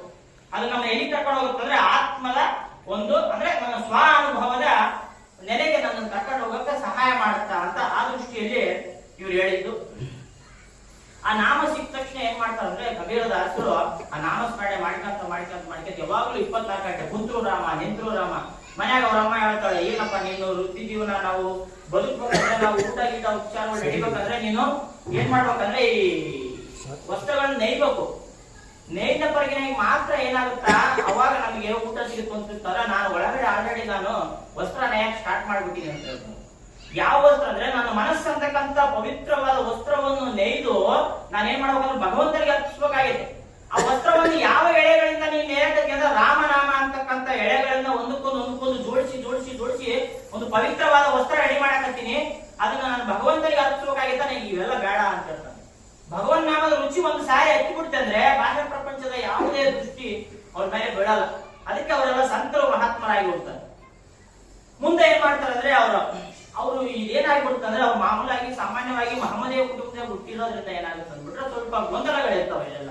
ಯಾಕಂದ್ಬಿಟ್ರೆ ಅವರು ಏನ್ ಮಾಡ್ತಾರೆ ಅಂದ್ಬಿಟ್ರೆ ಅವ್ರು ಏಕದೇವೋಪಾಸನೆಯೇ ಒಪ್ಕೊಂಡಿರ್ತಾರೆ. ಆಮೇಲೆ ಭಗವಂತ ನಾವು ಹಿಂದೂಗಳು ಮಾಡ್ತಕ್ಕಂಥ ಭಗವಂತ ಆಗ್ಲಿ ಮಹಮ್ಮದೇವರು ಮಾಡ್ತಕ್ಕಂಥ ಭಗವಂತ ಇಬ್ರು ಬೇರೆ ಅಲ್ಲ, ಇಬ್ರು ಒಂದೇನೆ ಅಂತಕ್ಕಂಥದ್ದು ಅವ್ರ ಪ್ರತಿಪಾದನೆ. ಆದ್ರೆ ಎಲ್ಲರೂ ಒಪ್ಕೊಳ್ಳಲ್ಲ. ಪಾಪ ಅಲ್ಲಿರ್ತಕ್ಕಂಥ ಕೆಲವೊಬ್ರು ಒಪ್ಕೊಳ್ಳಲ್ಲ. ನಮ್ದೇ ಕರೆಕ್ಟ್ ನಂದೇ ಕರೆಕ್ಟ್ ಅನ್ನೋದಕ್ಕೆ ಏನ್ ಮಾಡ್ತಾರೆ ಅಂದ್ರೆ ಇವನ್ನೆಲ್ಲ ಏನ್ ಮಾಡ್ಬಿಡ್ತಾನ ಅಂದ್ರೆ ಇವನು ಧರ್ಮ ದ್ರೋಹಿ ಇದನ್ನ, ನಮ್ನೆಲ್ಲ ಧರ್ಮ ಭ್ರಷ್ಟ ಮಾಡ್ಬಿಡ್ತಾನ ಅಂತ ಹೋಗಿ ಏನ್ ಮಾಡ್ತಾರ ಅಲ್ಲಿ ಇವರು ಸಿಕ್ಕಿಂದಾಗ ಹೋದೆ ಅಂತ ಅವ್ರು ರಾಜರು ಅವ್ರಿಗೆ ಕಂಪ್ಲೇಂಟ್ ಮಾಡ್ತಾರೆ. ಹೋಗಿ ಅವ್ರ ಕಡೆ ಕಂಪ್ಲೇಂಟ್ ಮಾಡಿದಾಗ ಇವ್ನು ಧರ್ಮ ಭ್ರಷ್ಟ ಇದನ್ನ, ನಮ್ನೆಲ್ಲ ಹಾಳು ಮಾಡಕ್ ಎತ್ಬಿಟ್ಟಾನ, ಜನರನ್ನೆಲ್ಲ ಹಾಳು ಮಾಡ್ತಾನೆ ಇವನು, ಭಗವಂತ ಇರೋದು ಒಬ್ಬನೇ ಅಂತ ಹೇಳ್ತಾನೆ. ನೀವ್ ಯಾವ ನಾಮವನ್ನು ಅವ್ರು ಏನಂತಾರ ಅಂದ್ರೆ ಹಂಗ ಕಟ್ಟಂಬರಿ ನೋಡೋಣ ಅಂತ ಹೇಳ್ತಾರೆ. ರಾಜ ಕುತ್ಕೊಂಡಿರ್ತಾನ ಸಿಂಹಾಸನದ ಮೇಲೆ. ಕುತ್ಕೊಂಡಿದ್ರೆ ಇದನ್ನ ಭಟ್ರು ಕರ್ಕೊಂಡು ಹೋಗಿ ನಿಂದಿರ್ಸ್ತಾರೆ. ಅಲ್ಲಿ ಸಾಮಾನ್ಯವಾಗಿ ನಾವು ರಾಜನ ಹತ್ರ ಹೋದ ತಕ್ಷಣ ಏನ್ ಮಾಡ್ಬೇಕಂದ್ರೆ ಶಿರವಾಗಿ ನಿಂತ್ಕೊಳ್ಬೇಕು. ಎಲ್ಲರೂ ಶಿರ ಬಾಗಿಸಿ ಏನ್ ಮಾಡ್ಬೇಕು, ನಮಸ್ಕಾರ ಮಾಡ್ತಾರೆ. ಆದ್ರೆ ಕಬೀರದಾಸ ಮಾಡಲ್ಲ. ಮಾಡಿದಾಗ ಯಾರೋ ಇಂದು ಬಂದು ಗಾಡಿ ಹೊಡಿತಾರೆ. ಅವ್ರು ಯಾರೋ ಅಲ್ಲಿ ಸೇವಕರು. ನೀವ್ ಏನ್ ಮಾಡ್ಬೇಕಂದ್ರೆ ಬಾಗ್ಬೇಕು ರಾಜನ ಮುಂದ. ನಾನು ಯಾರ ರಾಜನ ಮುಂದೆ ಬಾಗಲ್ಲ. ಈ ರಾಜರಿಗೆ ರಾಜ ಆಗಿರ್ತಕ್ಕಂಥ ಪರಮಾತ್ಮನ ಅವನ ಸಾಮ್ರಾಜ್ಯದಲ್ಲಿ ಮಾತ್ರ ನಾನು ತೆರೆಬಾಗದು, ಈ ಹೊರಗಿನ ರಾಜ ಸಾಮ್ರಾಜ್ಯದಲ್ಲಿ ನಾನು ತೆರೆಬಾಗದು ಅಂತ ಹೇಳಿದಾಗ ಅವನಿಗೆ ಸ್ವಲ್ಪ ರಾಜಗೆ ಅರಿವಾಗ್ತದೆ. ಅರಿವಾಗಿ ಏನ್ ಮಾಡ್ತಾನ ಅವ್ನು ಬಿಟ್ಟು ಕಳಿಸ್ಬಿಡ್ತಾನೆ. ಬೇಡ, ಈ ಮಹಾಜ್ಞಾನಿ ಇದನ್ನ, ಇದನ್ನು ಕೂಡ ನಾವು ವಾದ ಮಾಡೋದು ಬೇಸಲ್ಲ, ಸುಮ್ಮನೆ ಬೇಡ ಅಂತ ಕಳಿಸ್ಬಿಡ್ತಾರ. ಅವ್ರನ್ನ ಕಳಿಸಿದಾಗ ಇವರಿಗೆ ತಡ್ಕೊಳಕ್ ಆಗಲ್ಲ. ಹೆಂಗನ ಮಾಡಿ ಮತ್ತೆ ಇವನ ಮೇಲೆ ಪಿತೂರಿ ಮಾಡಿ ಏನ್ ಮಾಡ್ಬೇಕು, ಮತ್ತೆ ಇವನನ್ನ ಹೆಂಗಾದ್ರೂ ಮಾಡಿ ಇಲ್ಲಿಂದ ಓಡಿಸ್ಬಿಡ್ಬೇಕು, ಇಲ್ಲಾಂದ್ರೆ ನಮ್ನೆಲ್ಲ ಹಾಳು ಮಾಡ್ತಾನಂತ ಮತ್ತೊಂದ್ಸರಿ ಕಂಪ್ಲೇಂಟ್ ಮಾಡಿದಾಗ ಈ ಸರಿ ಅವ್ನಿಗೆ ಸ್ವಲ್ಪ ಸ್ಟ್ರಾಂಗ್ ಆಗಿ ಹೇಳ್ಬಿಟ್ಟಿರ್ತಾರೆ. ಅದಕ್ಕೆ ಏನ್ ಮಾಡ್ತಾನ, ಅವ್ನು ಶಿಕ್ಷೆ ಕೊಡೋಣ ಅಂತ ಏನ್ ಮಾಡ್ತಾರ ಅಂದ್ರೆ ಆ ಗಂಗಾ ನದಿ ಒಳಗಡೆ ಅವ್ನ ಮೈ ತುಂಬ ಎಲ್ಲ ಸರ್ಪಣಿ ಕಟ್ಟಿ, ಕೈಗೆ ಕಾಲಿ ಸರ್ಪಣಿ ಕಟ್ಟಿ ಏನ್ ಮಾಡ್ತಾರೆ, ಗಂಗಾ ನದಿಯಲ್ಲಿ ಹಾಕಿಬಿಡ್ತಾರೆ. ಗಂಗಾ ನದಿಯಲ್ಲಿ ಹಾಕಿದ ತಕ್ಷಣ ಎಲ್ಲಾ ನಿಂತ್ಕೊಂಡಿರ್ತಾರೆ. ಆ ದಂಡಿಗೆ ಈ ದಂಡಿಗೆ ಎಲ್ಲಾ ನಿಂತಿದ್ರು ಕೂಡ ಏನಾಗುತ್ತಂದ್ರೆ ಒಂದ್ ಸ್ವಲ್ಪ ಹೊತ್ತಿಗೆ ಗಂಗಾ ನದಿ ಏನ್ ಮಾಡ್ತಂದ್ರೆ ಅಲೆಗಳ ಮೂಲಕ ಅದನ್ನ ಏನ್ ಮಾಡ್ತಾ ಅವನ ಕೈಗೆ ಕಾಯಿ ಕಟ್ಟಿದ ಸರ್ಪಣಿನೆಲ್ಲ ಬಿಚ್ಚಿ ಅಲೆಗಳ ಮೂಲಕ ಕರ್ಕೊಂಡ್ಬಂದು ದಂಡಿಗೆ ಕಳಿಸ್ಬಿಡ್ತಾರೆ. ಅವಾಗಲೇ ಏನಾಗ್ತಂದ್ರೆ ಇವ್ನು ಯಾರೋ ಮಹಾತ್ಮ ಜನ, ನಾವ್ ಹಿಂಗೆಲ್ಲ ಸಾಮಾನ್ಯವಾಗಿ ಮಾಮೂಲು ನಮ್ಮಂಗ ನಿಮ್ಮಂಗ ಅನ್ಕಬಾರ್ದು ಅಂತ ಅವತ್ತಿಂದ ಏನ್ ಮಾಡ್ತಾರ ಅವನ ತಂಟೆಗೆ, ಕಬೀರದಾಸರ ತಂಟೆಗೆ ಯಾರು ಹೋಗ್ತಿರಲ್ಲ. ಅವರು ನಾಮನ ಯಾವಾಗ ಓದಿಸ್ಬೇಕಂತ ಹೇಳ್ತಾರೆ. ಈಗ ನಾಮ ಸಿಕ್ಕ ತಕ್ಷಣ ನಾವ್ ಹೇಳ್ಬೇಕು ಯಾವಾಗ ಓದಿಸ್ಬೇಕು ಅಂತ. ಏನಾಗಿತ್ತು ಅಂದ್ರೆ ಯಾರೋ ಒಬ್ಬ ಗುರುಗಳ ಹತ್ರ ಒಬ್ಬ ಶಿಷ್ಯ ಬಂದಿರ್ತಾನ, ನನಗೆ ಮಂತ್ರ ದೀಕ್ಷೆ ಆಗ್ಬೇಕು ಅಂತ ಹೇಳ್ತಾರೆ, ಅಥವಾ ನನಗೆ ನಾಮ ಬೇಕು ಅಂತ ಕೇಳ್ತಾನ. ಕೇಳಿದ ತಕ್ಷಣ ಏನಾಗುತ್ತೆ ಅಂದ್ರೆ ಅವರು ಆಯ್ತಪ್ಪ ಅಂತ ಹೇಳಿ ಅವ್ರಿಗೆ ನಾಮವನ್ನು ಉಪದೇಶ ಮಾಡ್ತಾರೆ. ಮಾಡಿದ ತಕ್ಷಣ ಆಯ್ತು ನನಗೆ ನಾಮ ಸಿಕ್ತಿ ಅಂತಂದು ಏನ್ ಮಾಡ್ತಾರೆ, ಮನೆಗೆ ಹೋಗ್ಬಿಡ್ತಾರೆ. ಮನೆಗೆ ಹೋಗಿ ಏನಾಗುತ್ತೆ ಸ್ವಲ್ಪ ನೆನಪು ಬರ್ತದೆ ಅವನಿಗೆ, ಈ ನಾಮನೇನೋ ಕೊಟ್ಬಿಟ್ಟ ನಾನು ಏನ್ ಮಾಡ್ಬೇಕಿದ್ನ ಅಂತ ಮರ್ತ್ಬಿಟ್ಟಿರ್ತಾನೆ. ಕೇಳೋದು ಮತ್ತೆ ವಾಪಸ್ ಹೋಗ್ಬಿಡ್ತಾನೆ ಬರ್ತಾನೆ ಮಾಡಿ. ಒಂದೇ ಮಾಡ್ತಾನ, ನನ್ಗೇನೋ ನಾಮ ಕೊಟ್ರಿ, ಯಾವಾಗ ನಾಮಸ್ಮರಣೆ ಮಾಡ್ಬೇಕು ಅಂತ. ಏನಿಲ್ಲ, ಬಹಳ ಸಿಂಪಲ್. ನೀನು ಸಾಹಿತಿ, ನಿನ್ ದೇಹ ನೀನು ಸತ್ತೋಗ್ಬಿಡುತ್ತೋ ಅನ್ನೋ ಒಂದು ಕ್ಷಣದ ಹಿಂದೆ ನೀನು ಒಂದ್ಸಾರಿ ನಾಮನ ಹೇಳ್ಬಿಟ್ರೆ ಸಾಕು ಅಂತ. ಅಷ್ಟೆಲ್ಲ ಬಿಡು ಅಂತ ಏನ್ ಮಾಡ್ಬಿಡ್ತಾನೆ, ಮನೆಗೆ ಹೊಡಿಬಿಡ್ತಾನೆ. ಹೋಗಿ ಏನ್ ಮಾಡ್ತಾನೆ, ಅಲ್ಲಿ ಮನೆಗೆ ಹೋಗಿ ಮತ್ತೆ ಯೋಚನೆ ಮಾಡ್ತಾನೆ, ನಾನು ಯಾವಾಗ ಸಾಯ್ತೀನಿ ಅಂತ. ನಾನು ಯಾವಾಗ ಸಾಯ್ತೀನಿ ಗೊತ್ತಿಲ್ಲಲ್ಲ, ಅದಕ್ಕೆ ಮತ್ತೆ ವಾಪಸ್ ಗುರುಗಳು ಬಂದ್ರೆ ಯಾಕೆ ಬಂದಿ ಅಂದ್ರ, ಇಲ್ಲ ನೀವೇನೇ ಹೇಳ್ಬಿಟ್ರಿ, ನೀನು ಸಾವು ಬರೋದಕ್ಕಿಂತ ಮುಂಚೆ ಒಂದು ಕ್ಷಣ ಮುಂಚೆ ನೀನು ಒಂದು ಸಾರಿ ನಾಮ ಹೇಳಿದ್ರೆ ಸಾಕು ಅಂತ ಹೇಳಿದ್ರಿ, ನಾನು ಯಾವಾಗ ಸಾಯ್ತೀನಿ ಅಂತ ಕೇಳ್ತೀನಿ ಗುರುಗಳು. ನಾನು ಯಾವಾಗ ಸಾಯ್ತೀನಿ ನನಗೆ ಗೊತ್ತಿಲ್ಲ, ನಿನಗೆ ಹೆಂಗ್ ಕೇಳಕ್ ಬರುತ್ತಾ? ಸಾವು ಯಾಕೆ ಕ್ಷಣ ಬಂದು ಗೊತ್ತಿಲ್ಲ. ಈ ಮುಂದಿನ ಕ್ಷಣದಾಗ ಬಂದ್ರೆ ಈ ಕ್ಷಣ ನಾಮಸ್ಮರಣೆ ಮಾಡ್ಬೋದು, ಮುಂದಿನ ನಿಮಿಷದಾಗ ಬಂದ್ರೆ ಈ ನಿಮಿಷ ನಾನು ನಾಮಸ್ಮರಣೆ ಮಾಡ್ಬೋದು, ಮುಂದಿನ ಗಂಟೆಯಲ್ಲಿ ಬಂದ್ರೆ ಈ ಗಂಟೆ ನಾನು ನಾಮಸ್ಮರಣೆ ಮಾಡ್ತಿರ್ಬೇಕು, ಮುಂದಿನ ದಿನ ಬಂದ್ರೆ ಈ ದಿನ ಮಾಡ್ಬೇಕು, ಮುಂದಿನ ವರ್ಷ ಬಂದ್ರೆ ಈ ವರ್ಷ ಎಲ್ಲ ನಾಮಸ್ಮರಣೆ ಮಾಡ್ತಿರ್ಬೇಕು. ಅದು ಯಾವಾಗ ಬರುತ್ತೋ ಅದು ನಿಶ್ಚಿತ. ಆದ್ರೆ ಇವಾಗೆ ಅಂತ ನನಗೆ ಗೊತ್ತಿಲ್ಲ ಅಂದ್ರೆ ನಿರಂತರವಾಗಿ ನಾಮಸ್ಮರಣೆ ಮಾಡ್ತಾನೆ ಇರ್ಬೇಕು ನೀನು ಅಂತ ಹೇಳ್ತಾರೆ. ಅಂದ್ರೆ ಭಗವನ್ ನಾಮ ಯಾವಾಗ್ಲೂ ಬಿಡೋಂಗಿಲ್ಲ. ಮನಸ್ಸೊಳಗೆ ಮಾಡ್ತಕ್ಕಂತ ನಾಮ ಅದಕ್ಕೇನು ಶುಚಿ ಶುಭ್ರತೆ ಇಲ್ಲ ಅಂತ ನಾನು ಕೇಳಿದ್ದೆ. ಮನಸ್ಸಿನಲ್ಲಿ ಮಾಡ್ತಕ್ಕಂತ ನಾಮಕ್ಕೆ ಶುಚಿ ಶುಭ್ರತೆಗಳಿಂದ ಏನು ಕೆಲಸ ಇಲ್ಲ. ಮನ ಯಾವಾಗ್ಲೂ ಪವಿತ್ರವಾಗಿರ್ತದೆ. ನೋಡ್ರಿ, ಅವಾಗ ಶಾಖ ಮಾತ್ರ ಏನ್ ಹೇಳ್ತಿದ್ರೆ, ಯಾರೇ ಅವ್ರ ಹತ್ರ ದುಃಖ ಹೊತ್ಕೊಂಡು ಎಲ್ಲ ಬರ್ತಿರ್ತಾರ, ಪ್ರಾಪಂಚಿಕ ದುಃಖ ಹೊತ್ಕೊಂಡು ಅವ್ರ ಹತ್ರ ಬಂದ್ರೆ ಶಾಖ ಮಾತ್ರ ಏನ್ ಹೇಳ್ತಿದ್ರು ಅಂದ್ರೆ, ಅವ್ರಿಗೆ ಸಮಾಧಾನ ಮಾಡಿ ಏನ್ ಹೇಳ್ತಾರೆ, ಒಂದೇ ಮಾತು ಹೇಳಿ ಕಳಿಸ್ತಿದ್ರು, ನೀನ್ ಭಗವನ್ ನಾಮಸ್ಮರಣೆ ಮಾಡಂತಿದ್ರು. ಯಾವಾಗ್ಲೂ ಅದೇ ಹೇಳ್ತಿದ್ರು. ಯಾಕೆ ಮಾಡ್ಬೇಕಂದ್ರೆ ಭಗವಂತನ ನಾಮಸ್ಮರಣೆ ನಿರಂತರವಾಗಿ ನಡೀತದೆ ಅಂತ. ಭಗವಂತನ ನಾಮ ಅಂತಕ್ಕಂತ ಪವಿತ್ರ ನಾಮದ ಸ್ಪರ್ಶ ಮನಸ್ಸಿಗೆ ಸಿಗ್ತದೆ. ಅವಾಗ ಮನಸ್ಸು ಪವಿತ್ರ ಆಗುತ್ತೆ. ಮನಸ್ಸು ಪವಿತ್ರ ಆಗಿ ದೈವಿ ಗುಣಗಳು ನಮ್ಮ ಒಳಗಡೆ ಬರಕ್ ಸ್ಟಾರ್ಟ್ ಆಗಿ ಮನಸ್ಸು ಮತ್ತು ಚಿತ್ತ ಶುದ್ಧಿ ಆಗಕ್ ಸ್ಟಾರ್ಟ್ ಆಗುತ್ತೆ. ಅದು ನಮ್ಮನ್ನ ಮುಕ್ತಿಗೆ ಅರ್ಹರನ್ನಾಗಿ ಮಾಡ್ತದೆ, ಭಗವಂತನಿಗೆ ನಮ್ಮನ್ನು ಕರ್ಕೊಂಡು ಹೋಗುತ್ತದೆ. ಅದಕ್ಕೋಸ್ಕರ ನಾವೇನ್ ಮಾಡ್ಬೇಕಂದ್ರೆ ನಿರಂತರ ನಾಮಸ್ಮರಣೆ ಮಾಡ್ತಿರ್ಬೇಕಂದ್ರೆ ಯಾವಾಗ ಮಾಡ್ಬೇಕಂತ ಹೇಳ್ತಾ ಕಬೀರರು, ಭಜಿಸುವುದಾದರೆ ಈಗಲೇ ಭಜಿಸು, ಇನ್ನೆಂದಿಗೆ ಭಜಿಸುವುದು, ಭಜಿಸುವುದಾದರೆ ಈಗಲೇ ಭಜಿಸು, ಇನ್ನೆಂದಿಗೆ ಭಜಿಸುವುದು, ಹಚ್ಚ ಹಸಿರು ವೃಕ್ಷವು ಕೂಡ ಕಟ್ಟಿಗೆಯಾಗುವುದು, ಕಬೀರ ಕಟ್ಟಿಗೆಯಾಗುವುದು. ಈ ಕ್ಷಣನೇ ನಾಮ ಬಯಸು. ಯಾಕಂದ್ರೆ ಹಚ್ಚ ಹಸಿರಾಗಿ ಕಾಣ್ತಕ್ಕಂಥ ಮರ ಕೂಡ ಒಂದಲ್ಲ ಒಂದಿನ ಕಟ್ಟಿಗೆ ಆಗಿದೆ. ಆಮೇಲೆ ಅದನ್ನ ನಾವೇನು ಮಾಡಕ್ ಬರಲ್ಲ. ಈ ದೇಹ ಏನಾಗುತ್ತಂದ್ರೆ ದಿನದಿಂದ ದಿನಕ್ಕೆ ಏನಾಗುತ್ತೆ ಅಂದ್ಬಿಟ್ರೆ ತನ್ನ ಒಂದು ಶಕ್ತಿನ ಕಳ್ಕಂತ ಹೋಗುತ್ತೆ. ಬಸವಣ್ಣವ್ರು ಏನ್ ಹೇಳಿದ್ರಂದ್ರೆ, ನೆರೆ ಕೆನ್ನೆಗೆ ತೆರೆ ಗಲ್ಲಕ್ಕೆ ಶರೀರ ಕೂಡು ಹೋಗದ ಮುನ್ನ, ಹಲ್ಲು ಹೋಗಿ ಬೆನ್ನು ಬಾಗಿ ಅನ್ಯರಿಗೆ ಹಂಗಾಗದ ಮುನ್ನ, ಕಾಲ ಮೇಲೆ ಕೈಯ ನುರಿ ಕೋಲು ಹಿಡಿಯದ ಮುನ್ನ, ಹೊತ್ತು ಹೋಗದ ಮುನ್ನ, ಮೃತ್ಯು ಮುಟ್ಟದ ಮುನ್ನ ಪೂಜಿಸುವ ಲಿಂಗವ ಅಂತ ಹೇಳಿದ್ರು ಬಸವಣ್ಣವ್ರು. ಮೃತ್ಯು ಮುಟ್ಟೋದಕ್ಕಿಂತ ಮುಂಚೆ ನಾನು ಬಚ್ಚಿಬಿಟ್ಟಿರೋ, ಮೃತ್ಯು ಬಂದ್ಮೇಲೆ ಯಾರು ನಮ್ಮನ್ನು ಕಾಪಾಡಕ್ಕಾಗಲ್ಲ. ಒಂದು ವೇಳೆ ಭಗವನ್ ನಾಮ ಅನ್ನೋ ನಿನ್ನ ಬಾಯಿ ಒಳಗಿತ್ತಂದ್ರೆ ಆ ಮೃತ್ಯುವನ್ನು ಕೂಡ ಗೆಲ್ಬಿಡು. ನಮಗೆ ವಚನ ವೇದದಲ್ಲಿ ಒಂದು ಬರುತ್ತೆ, ಶ್ರದ್ಧೆಯ ಸರೋವರದಿ ತಾಯ ನಾಮದ ನೌಕೆ ತೇಲುತ್ತಿದೆ ನೋಡು, ಮೃತ್ಯುಂಜಯನೇ ತಾನು ಹುಟ್ಟು ಹಾಕುತ್ತಲಿರಲು ಬಿರುಗಾಳಿಯಲ್ಲಿ ನೌಕೆ ಮುಳುಗಿ ಹೋಗುವುದೆಂಬ ಭಯವೇಕೆ ನಿನಗೆ, ತಾಯ ಶ್ರೀಪಾದವನ್ನು ನಂಬಿದವರಿಗೆ ಅಂತ ಬರುತ್ತೆ. ಇಲ್ಲಿ ಏನ್ ಬೇಕಂದ್ರೆ, ನಾನು ಯಾವ ನಾಮವನ್ನು ಭಜಿಸ್ತಾ ಇದ್ದೀನೋ ಮೊದಲು ಅದ್ರ ಮೇಲೆ ನನಗೆ ನಂಬಿಕೆ ಬೇಕು. ನಂಬಿಕೆ ಇದ್ರೆ ಮಾತ್ರ ನೀನು ಕೊಟ್ಟಂತ ನಾಮ ಕೆಲಸ ಮಾಡುತ್ತೆ. ಹೌದು, ನಾನು ಭಜಿಸ್ತಕ್ಕಂತ ನಾಮ ಹಾಗೂ ಆ ಭಗವಂತ ಇಬ್ರು ಬೇರೆ ಅಲ್ಲ. ನಾನು ರಾಮ ಅಂತಂದ್ರೆ ರಾಮ ಬೇರೆ ಅಲ್ಲ, ರಾಮನ ನಾಮ ಬೇರೆ ಅಲ್ಲ. ಅಂದ್ರೆ ಆ ನಾಮದ ಮೇಲೆ ನಮಗೆ ಶ್ರದ್ಧೆ ಇರ್ಬೇಕು. ಫಸ್ಟ್ ಶ್ರದ್ಧೆ ಇತ್ತಂದ್ರೆ, ಶ್ರದ್ಧೆ ಇದ್ದವನು ಗೆದ್ದ ಅಂತ ಒಂದು ವಿವೇಕಾನಂದ ಬುಕ್ಕೆ ಐತಿ. ಶ್ರದ್ಧೆ ಇದ್ದವನು ಗೆದ್ದ. ಯಾವಾಗ ನಮ್ಮೊಳಗೆ ಶ್ರದ್ಧೆ ಬರುತ್ತೋ ಅವಾಗ ನಾವು ಪಾವನರಾಗಿ ಹೋಗ್ತೀವಿ. ಅಂದ್ರೆ ಭಗವನ್ ನಾಮದ ಮೇಲೆ ಮೊದಲಾಗಿ ಶ್ರದ್ಧೆ ಬೇಕು. ಶ್ರದ್ಧೆ ಅಂತಕ್ಕಂಥ ಸರೋವರದಲ್ಲಿ ಭಗವಂತನ ನಾಮ ಅಂತಕ್ಕಂಥ ನೌಕೆ ತೇಲಕತ್ತದ. ಕಾಳಿ ಇದು ಯಾವುದು ವಚನ ವೇದದಲ್ಲಿ ಬರೋದು. ಶ್ರದ್ಧೆಯ ಸರೋವರದಿ ತಾಯ ನಾಮದ ನೌಕೆ ತೇಲುತ್ತಿದೆ ನೋಡು. ಅಂದ್ರೆ ಭಗವನ್ ನಾಮನ್ ನಾವು ಹಿಡ್ಕೊಂಡಿವಂದ್ರೆ ಅದು ನೌಕೆ ತರ, ನೌಕೆ ಹೋಗಿ ಕುತ್ಕೊಂಡ್ಬಿಟ್ಟಿವಿ. ಕುಂತ್ಕೊಂಡ್ರೆ ನಾವು ಎಲ್ಲಿ ಹೋಗಿ ಮುಟ್ತೀವಿ ಗೊತ್ತಿಲ್ಲ. ಅದನ್ನ ನಡೆಸೋರು ಬೇಕಲ್ಲ. ಅದು ನಡೆಸೋನ್ ಯಾರಂದ್ರೆ ಇಲ್ಲಿ ಹೇಳ್ತಾರೆ ಅವರು, ಮೃತ್ಯುಂಜಯನ ತಾನು ಹುಟ್ಟು ಹಾಕುತ್ತಲಿರಲ್ಲ ಅಂತ ಹೇಳ್ತಾರೆ. ಸಾಕ್ಷಾತ್ ಪರಮಾತ್ಮನೇ ಕುತ್ಕೊಂಡು ಅದನ್ನ ನಡೆಸ್ಕೊಳ್ತಾರ. ಅಂದ್ರೆ ಭಗವಂತ ಅಂತಕ್ಕಂಥ ನಾಮನ್ನ ನಾವು ಹಿಡ್ಕೊಂಡ್ರೆ ನಾವು ಯಾವತ್ತು ನಂಬಿ ಕೆಟ್ಟವ ಇಲ್ಲ ಅಂತ ಹೇಳ್ತಾರ. ಭಗವಂತನ ನಂಬಿ ಯಾರು ಕೆಡಲ್ಲ. ಭಗವಂತನ ನಾಮನ್ನ ನಾನು ಹಿಡ್ಕೊಂಡಿದ್ದ ಅಂದ್ರೆ 100% ಅವನ ನನ್ನ ದಡ ಸೇರಿಸ್ತಾನಂತ. ಯಾಕೆ ಭಯ ಪಡಬಾರ್ದಂದ್ರೆ, ತಾಯ ಶ್ರೀಪಾದವನ್ನು ನಂಬಿದ ಬಗ್ಗೆ ಭಯ ಬೇಕಂತ. ನಾಮ ಯಾರಿಗಿರುತ್ತೋ ಅವನು ಭಯ ಪಡೋ ಅವಶ್ಯಕತೆ ಇರಲ್ಲ. ಯಾರ ಹತ್ರ ನಾಮ ಇಲ್ಲೋ ಅವನು ಭಯ ಪಡಬೇಕಾಗುತ್ತೆ. ನಾನ್ ಜಪಿಸ್ತಕ್ಕಂಥ ನಾಮ ನನ್ನ ಕಾಪಾಡಲ್ಲ ಅಂತಕ್ಕಂಥ ನಮಗೆ ನಂಬಿಕೆ ಇಲ್ಲ ಅಂದ್ರೆ ನಾವು ಎಷ್ಟು ಜಪ ಮಾಡಿದ್ರು ಕೂಡ ವೇಸ್ಟೇ. ಎಷ್ಟು ಸಾವಿರ ಕೋಟಿ ಜಪ ಮಾಡಿದ್ರು ಕೂಡ ವೇಸ್ಟ್ ಆಗಿರ್ಬೋದು. ಅದಕ್ಕೆ ಏನಿರ್ಬೇಕಂದ್ರೆ ಮೊದಲು ನಮಗೆ ಏನಿರ್ಬೇಕು, ಅದ್ರ ಮೇಲೆ ಶ್ರದ್ಧೆ ಇರ್ಬೇಕು. ಎಲ್ಲೋ ಒಂದು ಲೆಕ್ಚರ್ ಕೇಳ್ತಿರ್ಬೇಕಾದ್ರೆ ನಾವು ಒಂದು ಸಣ್ಣ ಕತೆ. ಒಂದ್ ಸಾರಿ ಯಾವುದೋ ಒಂದು ಕುಟುಂಬ, ಒಂದು ಕುಟುಂಬ ಅಂದ್ರೆ ಗಂಡ ಹೆಂಡತಿ ಒಬ್ಬ ಮಗ ಇದ್ದಂತೆ. ಮಗ ಇದ್ದ. ಅವ್ರು ಶ್ರೀಮಂತನಾಗಿರೋದ್ರಿಂದ ಏನ್ ಮಾಡಿದ್ರೆ ಅವ್ರಿಗೆ ಸ್ವಲ್ಪ ದೈವ ಭಕ್ತಿ ಜಾಸ್ತಿ ಆಗಿರೋದ್ರಿಂದ ಏನ್ ಮಾಡಿದಂತೆ ಒಂದು ರಾಮನ ಗುಡಿ, ರಾಮನ ಮೇಲೆ ಬಹಳ ಪ್ರೀತಿ ಇತ್ತು ಆ ಯಜಮಾನಿಗೆ. ಅದೇನ್ ಮಾಡಿದಂದ್ರೆ ಒಂದು ರಾಮನ ಗುಡಿಯನ್ನು ಕಟ್ಸ್ತಾನೆ ಊರಾಗ.